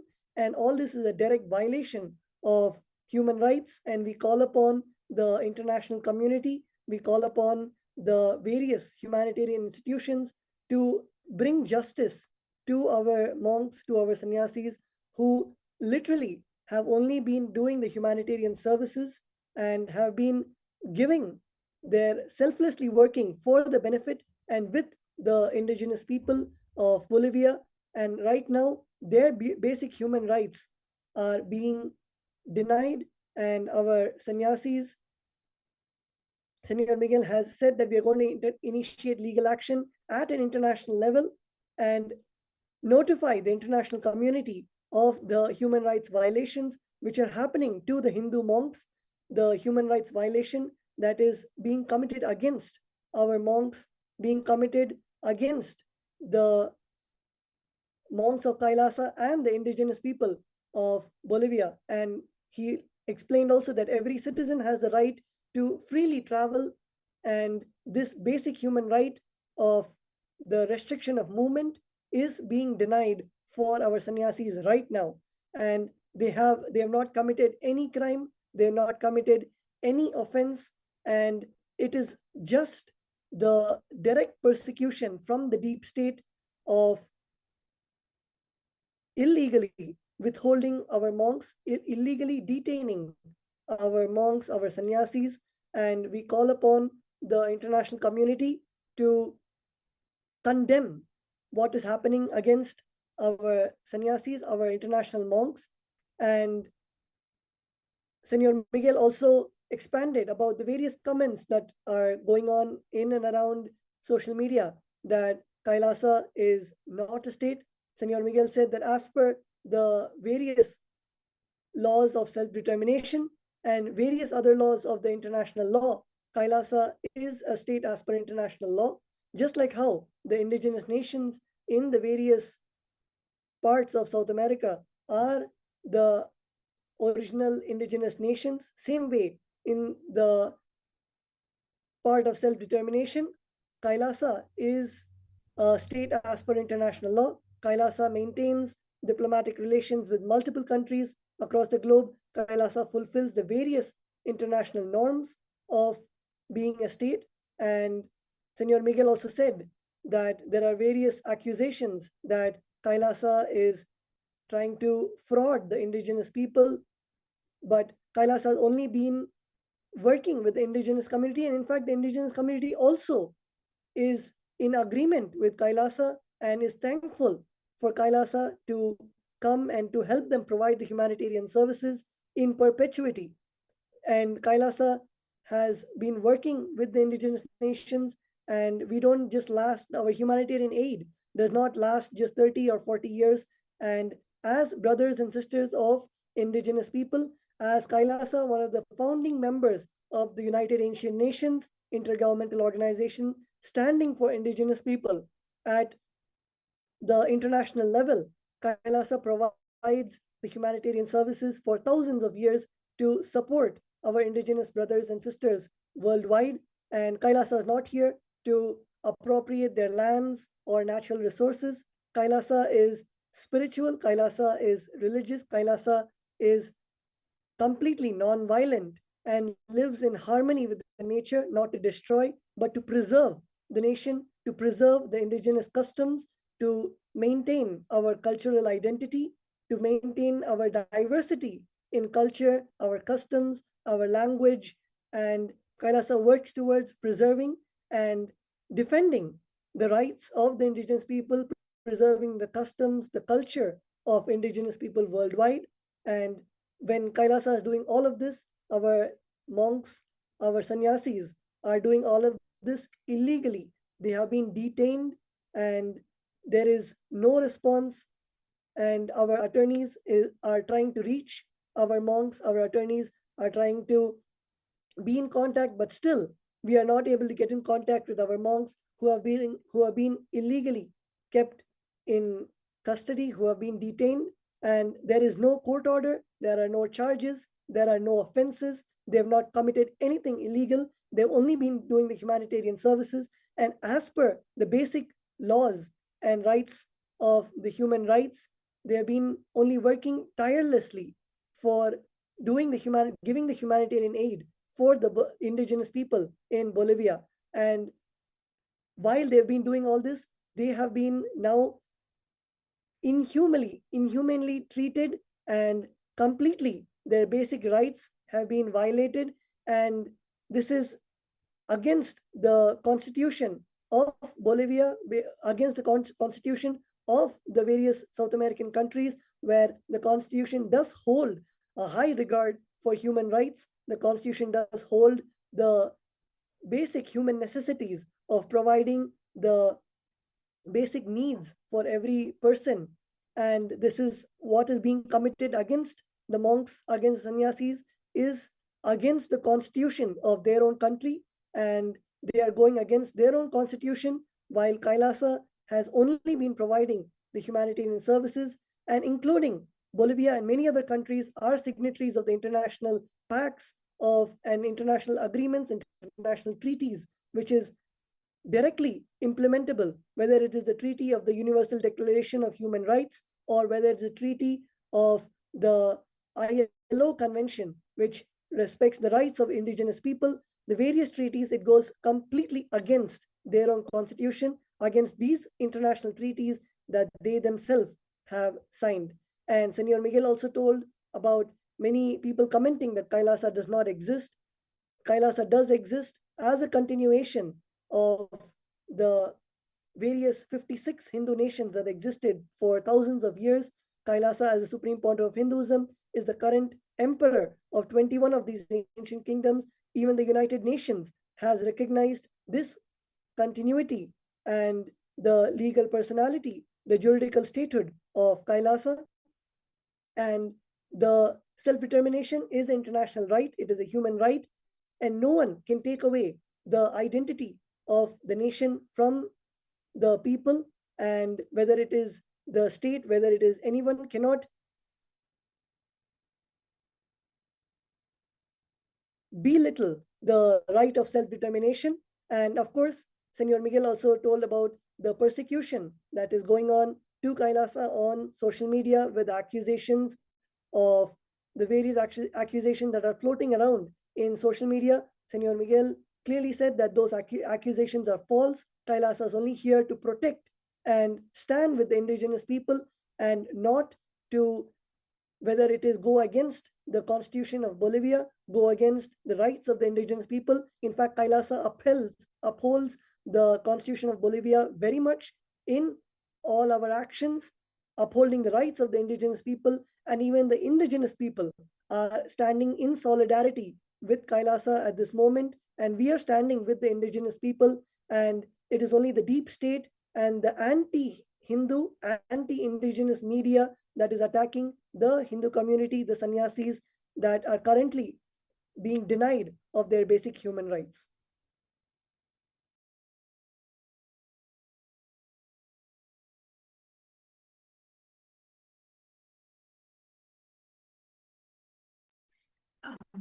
Thank you so much, Senor Miguel. And because what right now the lawyer, Senor Miguel, had highlighted is very important, and I'd like to reiterate it. And I see so many people right now as we talk. I see so many tweets, so many people actively posting on social media. So many Hindus are coming together, and so many people from around the world are coming together. In fact, I see a lot of people from the South America that are joining here with us, that are also talking about the contributions and services that Kailasa Swamiji has been doing. And one important point that I'd like to highlight once again on what Senor Miguel had mentioned now is about how the sannyasis there, all the monks are being detained illegally without any kind of a explanation whatsoever. And like he said, that just based upon the hate speech, racist, anti-indigenous, racist hate speech that is being spread by Hindu-phobic the media channels, which are completely orchestrated by the deep state, are spreading false news and hate speech, because of which all monks are being attacked by the mob. And today, up until now, are able to get in touch with our monks, with our sannyasis there on ground. And Senor Miguel had highlighted also about how this persecution, this is a persecution that is happening, and each time that for the services that Kailasa has been doing, like he beautifully mentioned, is also how all the indigenous groups are standing together with Kailasa. And anyone that is coming, anyone that is standing up is also facing the attack. And like he said, and I'd like to quote him, he said, you go and ask any of the indigenous people and they will tell you the same of what service that Kailasa has been doing. Just as we talk, if any of you, as all the people that are listening, you all can post your thoughts, tweet your thoughts with the hashtag. Hashtag is projected here for all of you. Please take a moment. We request all of you to take to Twitter, Share with us. Let us know what you think. Hashtag Kailasa Indigenous Nation attacked. And please post your questions also to us. If any of you have any questions that you would like to ask or anything specific that you would like to highlight, please take a moment and we request all of you to please share with us or ask your questions and we can address them. Now, I just have one very important thing that I wanted to highlight. As we are talking, we also have some of the on-ground lawyers who are even they are voicing out in their channels also directly about covering the attack that is happening. We want to just show you a small clip of how the attack is happening. I'm just going to show all of us can see here the kind of attack that what exactly they face. And like you're seeing here, this is the boat, literally all of them running and attacking. And a very important fact being these are not the people who are actually running and attacking are not the indigenous people. That's one very important point to note. These people that you're seeing that who are actually attacking are the people who are put there, who look like the local people. See, the way how the attacks are usually done on the indigenous people has always been with a pattern. Actually, as I'm talking, you can see the various attorneys that are voicing out against this persecution, against this attack. You can see them talking, giving a clarity and sharing about what is the actual truth. What is exactly the real picture which the Hindu music, Hindu phobic media is trying to hide? You can see here, our monks are going where? We don't even know. Where are they being taken to? What's going on with them? Are they safe? We have no idea. And this you can see they're trying to fight for justice. And you can see here the monk is pleading them. He's asking, he's requesting to be let alone. And he's pleading them there, and there is no one to stand up. There is no one protecting the monks. And here we can see there are the news channels here who are also telling about the persecution and the attack that currently our monks are facing. And here you can see the people covering on ground, and they have our female monks. Their location, the monastery campus has been. Yeah, this exact clipping is right now. You can see it's night time. Monks are there alone. We are only seeing uniformed men, armed men that are there. We are not allowed inside. The lawyers are not being allowed inside. There are some press channels that are there. They are able to cover, but we are not allowed to even send. Our lawyers are not being allowed inside. What is going on? How is this right? You can see here, right here, you can see this is one of our female monks who is actually being forcefully taken, detained, illegally detained. How can they detain them? There is no complaint, there is no kind of a court order, there is no arrest warrant. How can they detain them? We do not know. We are not able to ask.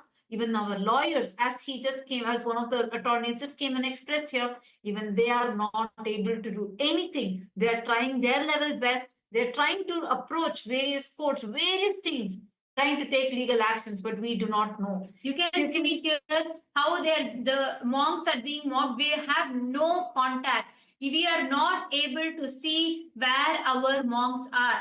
We are not able to see, we are not able to know any detail about them. We do not know what is happening to our monks. We do not know what if they are safe. We do not know any of this news and information. And here you all can see how our monks are being detained. They are being taken illegally. We do not know what is happening to them. They are being illegally detained and kidnapped. Like Sanya Miguel, a lawyer, just highlighted importantly, there is no kind of there's no ground for any kind of arrest or anything to happen to them, because they have been doing the service. They are volunteers, and all of them illegally have been kept detained and completely the phobic Hinduistic racist elements are attacking our mosques, and you can see how they are mobbed by the media. And how can it be? You can hear literally the news fogging at them. And this is one clip we have. We are not able to access them. We have been trying constantly. We are trying to somehow get in touch with them. We do not know. And actually, as sannyasis, I want to highlight something here. We are pure vegetarians. We do not eat any other food, any other water. We don't drink any other water because for us, the vows of brahmacharya are so important. The 5 vows that we take, and the aparigraha is very, very, very important. We do not eat without doing puja. We do not eat any random food. That is a no. We have specific sattvic diet. We only follow that. If otherwise, they may just be hungry. So that is what is also one of the concerns we have, because we don't know where they have been taken to. Where are they? What food they have? They are not even given access to their own personal documents. They do not have their documents, their passports, their phones with them. So it's very seriously concerning. How can it happen right now? That is what is like the most serious part here, is where you can see here you're seeing Mr. Javier, who is actually one of the attorneys who's on ground trying to fight for justice, trying to try all the legal ways to somehow fight for the justice for the people, the monks, and their lives, which are at stake right now. And you can see here, You you can can see our monks are being taken, and up until now, the lawyer, Senor Javier, is live on their national media requesting and asking, pleading that we be led to meet our sannyasis. We are not able to meet them. We do not know what is going on with them. You can see right now, I am showing you all the clips which we are only getting from media. We do not know what is happening to them. They are being taken to some place, and you can see the press, the media, they're mobbing them continuously. We are not knowing, we do not have access to our monks. We do not know where they're being taken. We do not know what is happening to them. These are just innocent monks that were there only serving the people, only doing good to humanity, and we have no idea of what is happening. And they are being attacked. Our lawyer, Senor Javier, is speaking on the live national, international media channels, and he's also requesting, highlighting the persecution that we are being subject to. Absolutely. Actually, one more thing, if you notice here, you're very clearly seeing how the monks do not have a single bag on them. They're not carrying anything. Hey, this is a different country. We are going out of our sovereign lands to help the other indigenous communities. And the indigenous communities have been so like warm, welcoming us, actually grateful for all the work that Kailasa has been doing. And you can see here, this is currently like we do not know what is happening with these people. This is all the our people that are being held hostage over there. We do not have any communication. They are not even allowed to touch any of their own documents. Everything, like one by one, all their bags are being taken away. There are people there like everywhere, and this is what is really and we are not concerning able us. to access our monks. They are all being detained. We do not know what is happening to our monks. We have been trying. We are not able to get in touch, and you can see they are completely surrounded by armed men. We have no clue. Our lawyers are not able to get in touch. Our lawyers are not able to communicate to them. We do not know what is happening.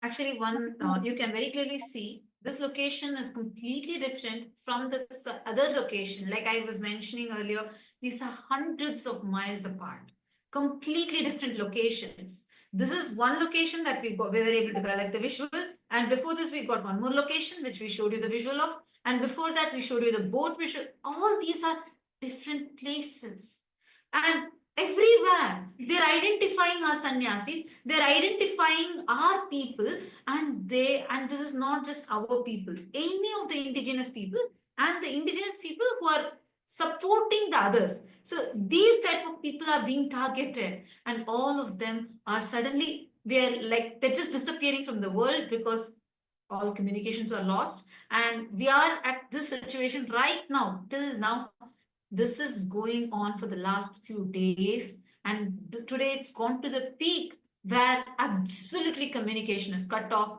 and we need to raise our voice to actually amplify our voices, to really be able to reach them, to really be able to see what's actually happening. Are they safe?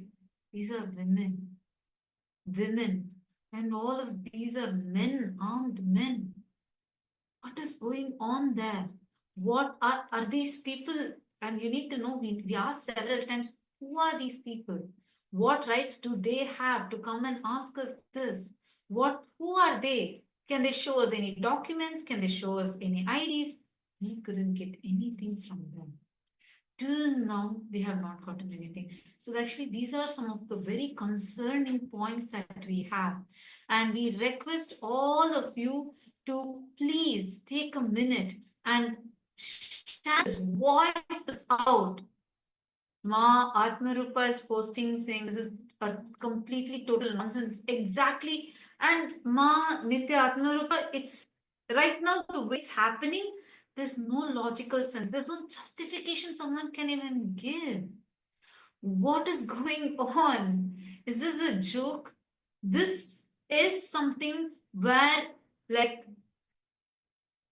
oh my God, I'm seeing a lot more comments that are coming on in the YouTube. Many of you are posting attack on Kailasa sannyasis is a grave injustice rooted in deliberate suppression of the Hindu indigenous communities. These sannyasis are dedicated service of the divine and humanity. Absolutely, Matanya, that's true. And not just that, I want to also highlight, Ma, it's like how Dr. Miguel was also mentioning. It is not just Kailasa. The attack is being done because we are indigenous. That's the most important thing. Like, just because we are supporting the indigenous communities, and we are supporting, see, like I was mentioning, right, without right offerings, without offering Naivedyam, we don't eat food. So our sannyasis are now, all their puja kits have been taken away. All their personal belongings have been confiscated. Like, you will notice they're not even, like one of the sannyasis, when she was dragged the car, forced into another car, she didn't even have even a sling bag. Imagine, she no right for the phones. The fundamental rights are all taken away.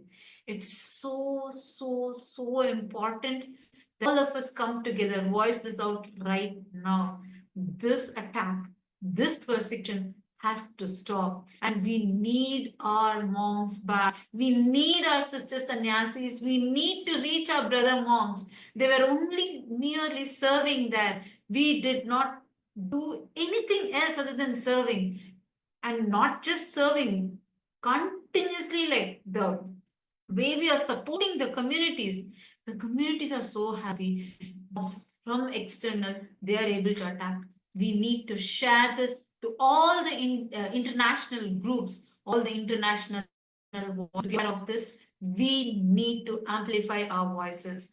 It will not be enough, just even a small few hundred of us are speaking this. Please share now. We need to reach out to the mass. We need every one of your voices. We humbly request all of your support. We need to know what's happening right now with our sannyasis. It's been so many hours together. We don't even know if they have had a single drop of water. You all saw the visual. The sannyasi, the car, she didn't carry even a bottle. We don't eat anywhere else outside. We don't drink any other water. So what is happening? Just for serving humanity, is this the result that is being given back? This is getting very too dangerous. The environment is turning very hostile just because of a few anti-indigenous groups. That is what is the main thing. It is the anti-indigenous groups that are making this whole attack, forming this whole attack. That is what is happening. So we really request all of you to come together. We are seeing a lot more people who are joining us, and also we see a lot of people who are commenting and support. Like we have seen so people who are telling about how bad they feel for this persecution that is happening. But it is also important for us to remember, anytime anyone stands up for the rights of indigenous groups, when we stand up for the rights of Sanatana Hindu Dharma and to serve the humanity, this is what consistently is happening, is been happening. Anyone that stands up for the indigenous rights is being attacked. And it is important, it's even more important that we spread the right news. As much as we are telling about the attack that is happening, let us take that time to also spread the right information to people. Let us spread the right information so people understand, so people know the facts. Right now, our cities' lives are in danger, they are at risk. We do not know what is happening with them. We have no idea of what is going on. And Mahavi, I just wanted to also ask you here of how you have seen this also, as multiple times. Whenever, in fact, Swamiji has taken been the single platform. He's created that one platform that unifies all the indigenous nations together, brings everyone together, and persistently in attacks there has been the Hindu-phobic, Hindu-music elements are relentlessly attacking. Do you want to also share about the systematic persecution, that's very systemic persecution that is happening, the multi-pronged attack, just because of the service that Swamiji is doing? Yes, absolutely, ma'am. If we look at the 2010 persecution, this is exactly how it started. It all started with the Hindu music, Hindu-phobic media, racist media, who basically just spread disinformation, lies about Swamiji, about the work that he's doing, all kinds of lies. So basically inciting hate in the public. And this is exactly what is happening here. The Hindu music, the Hindu-phobic, the racist, the anti-indigenous media is, telling all sorts of lies without doing any kind of fact checking, basically going through their own ethics, through going against the ethics of journalism, not doing any fact checking, and just spreading lies, and not even getting the the counter story. Just trying to show one side of the story, and not interviewing, asking the people on ground, the indigenous people who have been benefiting from the services of KAILASA. So that is the strategy that these Hindu music, racist media elements are using, just without any without any fact checking, just spreading lies, telling whatever they want on media, just because they can, just because they have the platform.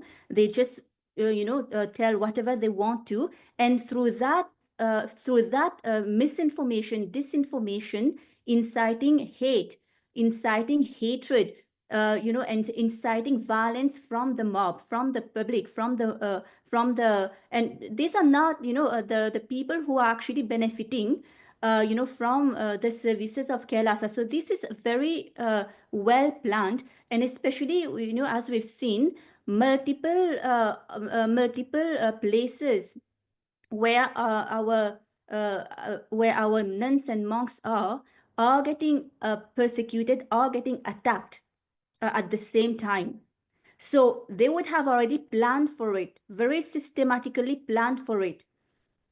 And so, and one other thing that I wanted to add is that, if you look at the media, like the news report that one of our lawyers is doing, you will see that how our sister nun, she is a female body, and she has taken the vows of sannyas, and she's being manhandled.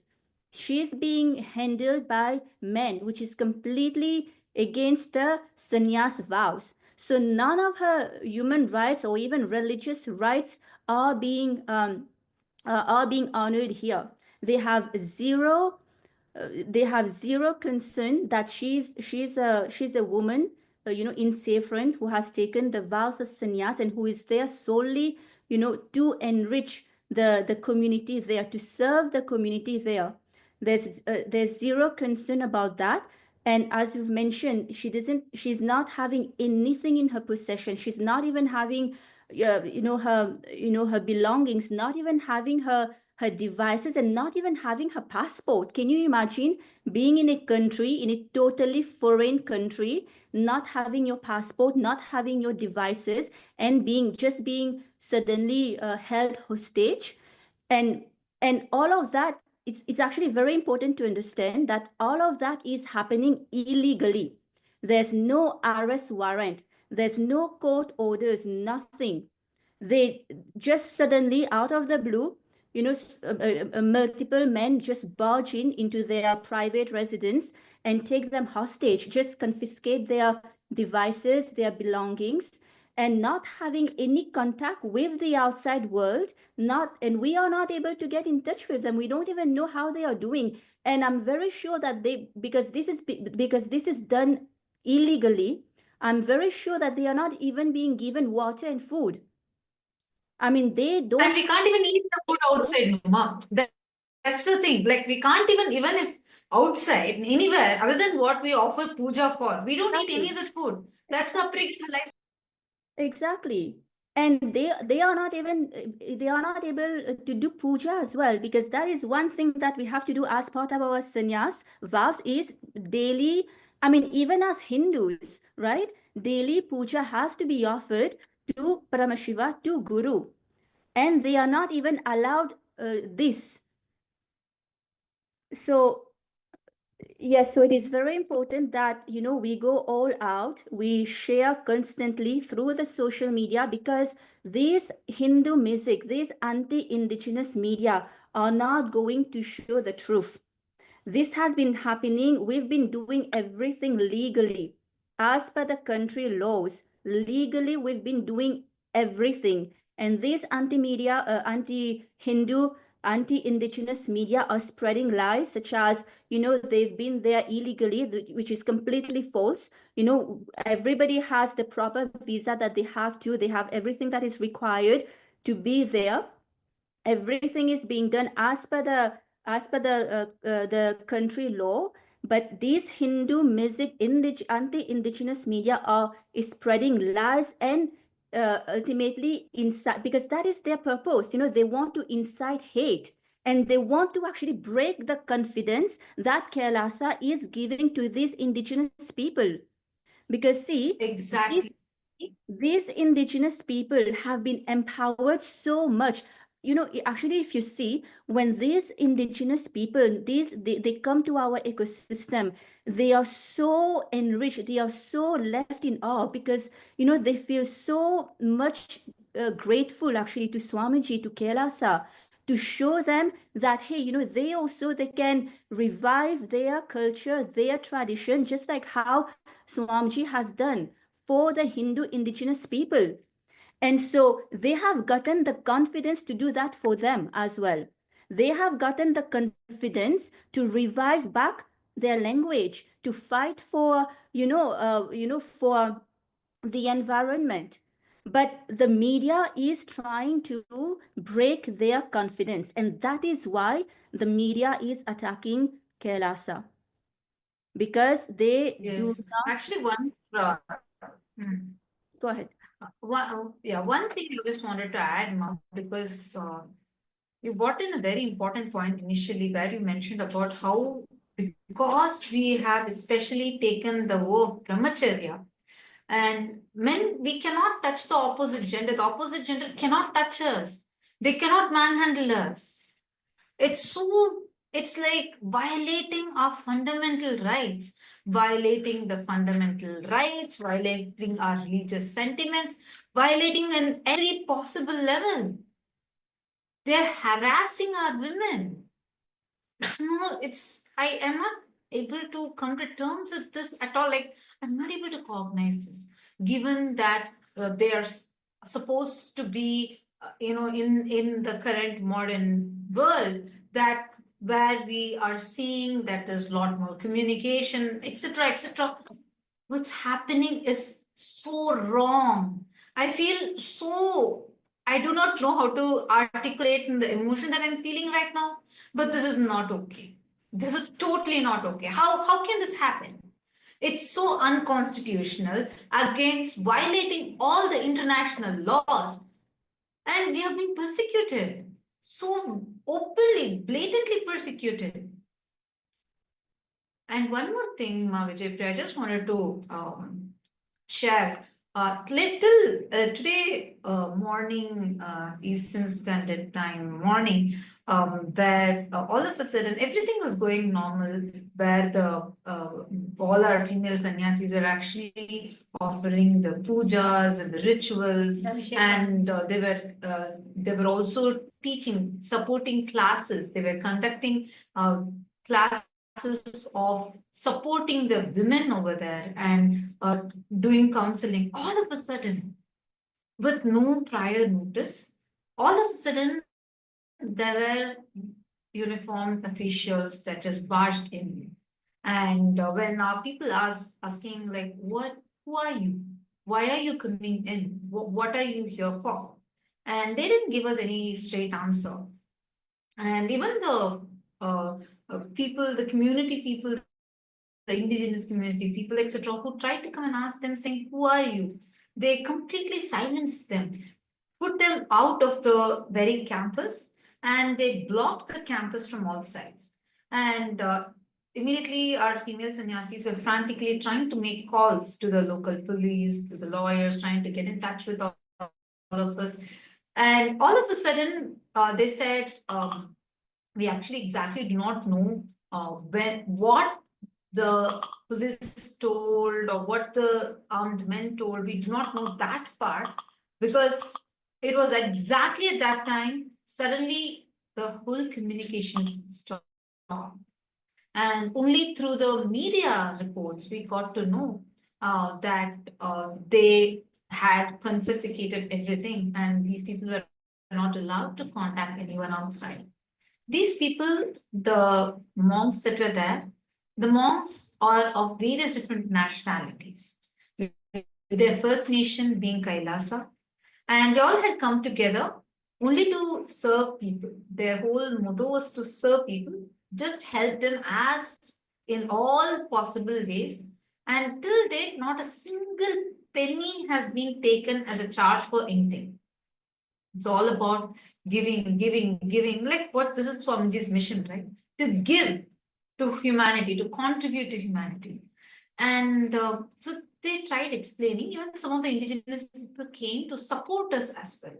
Many of the community members tried to support them, saying that to the armed men and men in uniform, telling them that, look, these people are only here doing services. And by then, our lawyers had also tried, had reached there. And two of the attorneys had reached there. But the police completely blocked them out. There were henchmen, there were men in uniform, all of them signed together. And they allowed only the press and media to go in. It's so unlawful, unconstitutional, violating the fundamental human rights. They did not allow our lawyers, we just met with one of the lawyers now in the live, we just heard from him. And we also saw one more lawyer's live stream video that he's doing. So when the lawyers tried to get in, and the attorneys somehow tried to access the people and to try to communicate with the police, they were also blocked. They were completely blocked or not let inside. They even said how, even as per their own laws, even and also as per the international laws, it is a fundamental right for everyone to access, to have their access to their lawyers, to have access to the attorneys. Still they were denied. Like, we have the right to remain silent with until we have a legal representative, right? This is an international law. but they completely denied the legal representatives to even meet the people. The people from inside are saying, no, just let us go, let us go. And all of them are women on the inside. This is a women monastery. And they had completely surrounded the campus. These armed men had, it's all men. They surrounded the campus of the female monastery and they did not allow any of them to step out. So it was very difficult, like till now I've not been able to reach them. That's what is very, very disturbing for me. They've even been denied to contact their consulate or embassy, let alone contacting their lawyers. But as other countries' citizens who are there legally in that country, they were not even allowed to contact their consulate or embassies. And again, it is worth repeating again, all that is done so illegally, without any arrest warrant, without any legal documentation. They are just, whenever they want, they just barge in and just take them away. There's no accountability. And now we don't even know where they are. We actually don't know where they are. That is the most shocking. We don't know where they are. And that is so concerning. Just imagine, right? You leave behind your entire life and you decide to take sannyas just because to serve the people, to serve the humanity. And just suddenly, they decide to just barge in and take all their belongings, their passport, everything away. And they are taken in a place where they don't even know what that place is. And they are in a completely foreign country. So that is extremely shocking. And that is extremely terrifying, to live, to be in that situation. And I can't imagine what they are going through right now. It must be absolutely horrible, not having any water, not having any food, not having any belongings, nothing with them, in a completely unknown place, and not knowing who are the people around them. These are deep state people. If they are doing things illegally, they are people who are, these are deep state anti-Hindu, anti-Mesic, anti-Indigenous elements. So we don't know, there's, we don't know if their rights, of course, their rights, human rights are not being upheld. We've already seen that. We absolutely don't know what they are going through right now, what they are doing to them, especially being handled by men, what these men now, what they are doing to them, especially being yes, they're just kidnapped. Our monks of Sovereign Order of Kailasa are kidnapped. They're kidnapped right now. That is the exact word. It's They are a being very difficult situation. We have not been able to access them. We do not know what is happening. It is extremely concerning. Just think, like you said, Ma, so many women and they're just innocent monks who are only there to serve the people. We don't know what's happening with them. Our male sannyasis, the female monks, we do not know where they are. We do not know what they are doing. They have been kidnapped. They have been illegally detained. There is no permission. There is no authority. Whatever is happening to them is illegal. There is no grounds, legal grounds, moral grounds, humanitarian grounds. On any of these levels, it's not fair, to say the least. Because what's happening to them right now, it's completely violating their fundamental human right. They are not allowed access to lawyers. They are not allowed to have access. They're not allowed to speak to their lawyers. None of this has been allowed, and they've all been illegally taken away somewhere. We do not know where they have gone. Actually, this is one more thing, Ma Vijaypriya and Nithyananda. The one thing this reminds me of is, when we were doing a detailed, deep study on how the indigenous nations have all been attacked. Many of the indigenous communities have literally been wiped off. They don't exist anymore because they've been brutally attacked, persecuted. And the pattern in which they do is like always there is the Western aggressors who have the anti-indigenous aggressors who somehow want to break these indigenous communities. So what they do is they identify some of the people who are looking like the local indigenous and they brainwash those people. So and they make them to go and attack. Are you understanding? This has been a pattern. So at that situation, we can't see the difference between the attackers and the attacked. So when we can't see the difference, who is the person who's attacking? Because we all look similar. If you see there, it'll feel like, oh, is it the indigenous people or is it some other henchman? You will not know the difference, but because they all look alike. This is the very strategic thing that they do, where they get the henchmen who look similar to this community, and it'll look like, oh, some internal conflict is going on for any outsider. If you see that video, like the visual we just showed, it's immediately possible that you may assume, oh, it's some internal thing going on, but no. Actually, the indigenous communities, many members we don't even know where they are.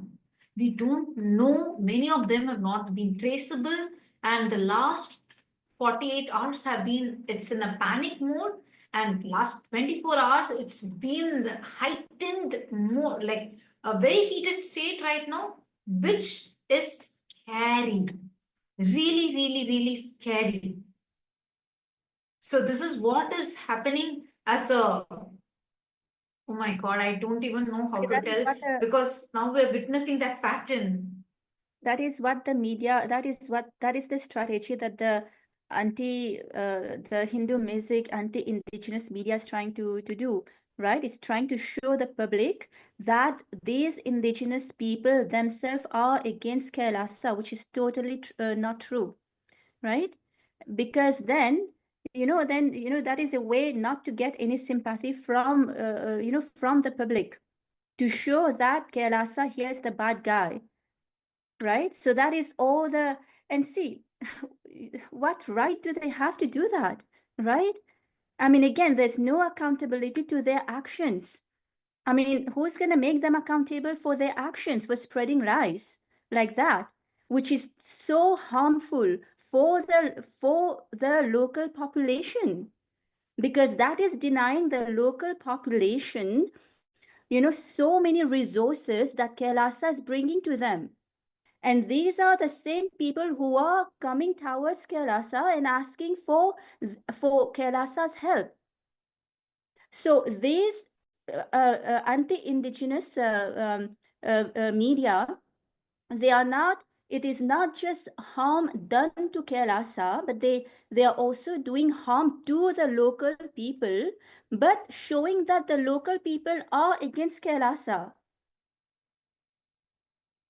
So exactly. Actually, that is the most important thing for people to notice and remember. I just wanted to highlight what you were saying, because people, unfortunately, what the media shows is a completely false picture, but they gaslight the people itself to believe that, oh, the whole public is infuriated, which is actually, I just wanted to share in this regard, that even yesterday, when the monks, like we showed, they were all boat trapped, and the few women and the families who were being served by Kailasa, the indigenous communities, they actually came forward. They said they requested the mob to stop attacking them. So one of our sannyasis had fainted on the ground because of not drinking water and no food, nothing whatsoever, and he was asking, continuously requesting to be allowed to at least drink water, and he was not allowed, and he fainted on the ground. So immediately the indigenous communities, they rushed forward and they wanted to give some water. And they requested the mob to stop attacking, and they all came and stood in front of the mob to protect. Every single one of them were attacked. And they gaslighted everyone around. The mob was screaming to show that, no, we don't want you, we don't want you. But there are so many people who are actually saying, no, we are standing for you, we are supporting for you, supporting KAILASA. And this is how it is so manipulated on the media. And everyone who are seeing this live right now, like, you all should share these facts. We should request and we should write to the government. We should ask them. We should request on humanitarian grounds. What is happening to us is unfair. It's a persecution. It's a blatant of human rights. Actually, all the viewers that are watching this live right now, we request all of you to share this directly. Please share it with the mayors and the government itself, so they also know how these racist, anti-indigenous terrorists are attacking us. Please, I'm seeing also that Gevache Hossein has posted, monks didn't drop their vows because in these situations they can't do their rituals routine and they followed the vows. The responsibility of the mob, absolutely. That is why our monks fainted. Our monk fainted there. And he was denied food, denied even water. It's scorching heat. He was standing there. And the thing is, they were not attacked when they are, in the place where all the people, the indigenous people who are there, who were all served by KAILASA, that community, that was not the place where they were attacked. Because if they're attacked there, the indigenous people are going to come to support. No, the attack was very strategic. They were waiting till our monks actually went in a boat. So they went away from this community area. They had to go to another town by boat to get vegetables and groceries for cooking to serve the indigenous people. So they were waiting to go to that boat. They go into that boat and somehow go to that place. So as they were going, in between, their boat got stopped. Are you understanding? It's very, very like, oh my God, what level conspiracy this is, what level of attack. They were waiting for the boat to go and be away from the communities because they know if the mob, the henchmen, they come and attack, then at that time, if the people are coming and attacking the sannyasis, indigenous people can come and support them. That is why they waited for them to get separated and showed in media as if, oh, look, there's a mob that's attacking. No.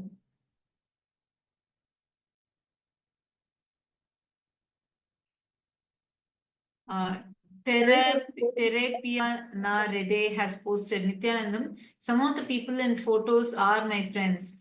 And then went to the Paramashivoham, which I was getting ready to participate. I'm very worried. I live in Brazil. We need, yes, you're right. And these are the people who have been supporting the people, trying to support everyone, every of the participants, even in the Paramashivoham, everything. So that is why we are saying its situation is getting really, really bad. Sorry, Mahavichapriya, go ahead. No, I just wanted to share that it is very, very important that all the viewers understand the gravity of the situation. It is an extremely bad situation in which our nuns and monks are in right now. We don't even know if they are alive. We've not been able to reach out to them at all. We don't know where they are. So this is, a request to all the viewers to actively reach out to all the mayors, to all the government officials, and tell them what persecution we are going through, and which is completely illegal. Again, there's been no arrest warrant. Suddenly, they are just taken hostage. They are just kidnapped when their only motive was to do good to the society there. So it is very, very, very, very important that we understand this and we actively reach out without delay to all the government officials in the country all the mayors, and make them understand what kind of persecution is happening. So yes, that's what I wanted to add. Absolutely. To see comment in comment by Ma Terapia Na Rede. Sorry, I hope I'm pronouncing your name right. They're saying maybe it's time to use my Lord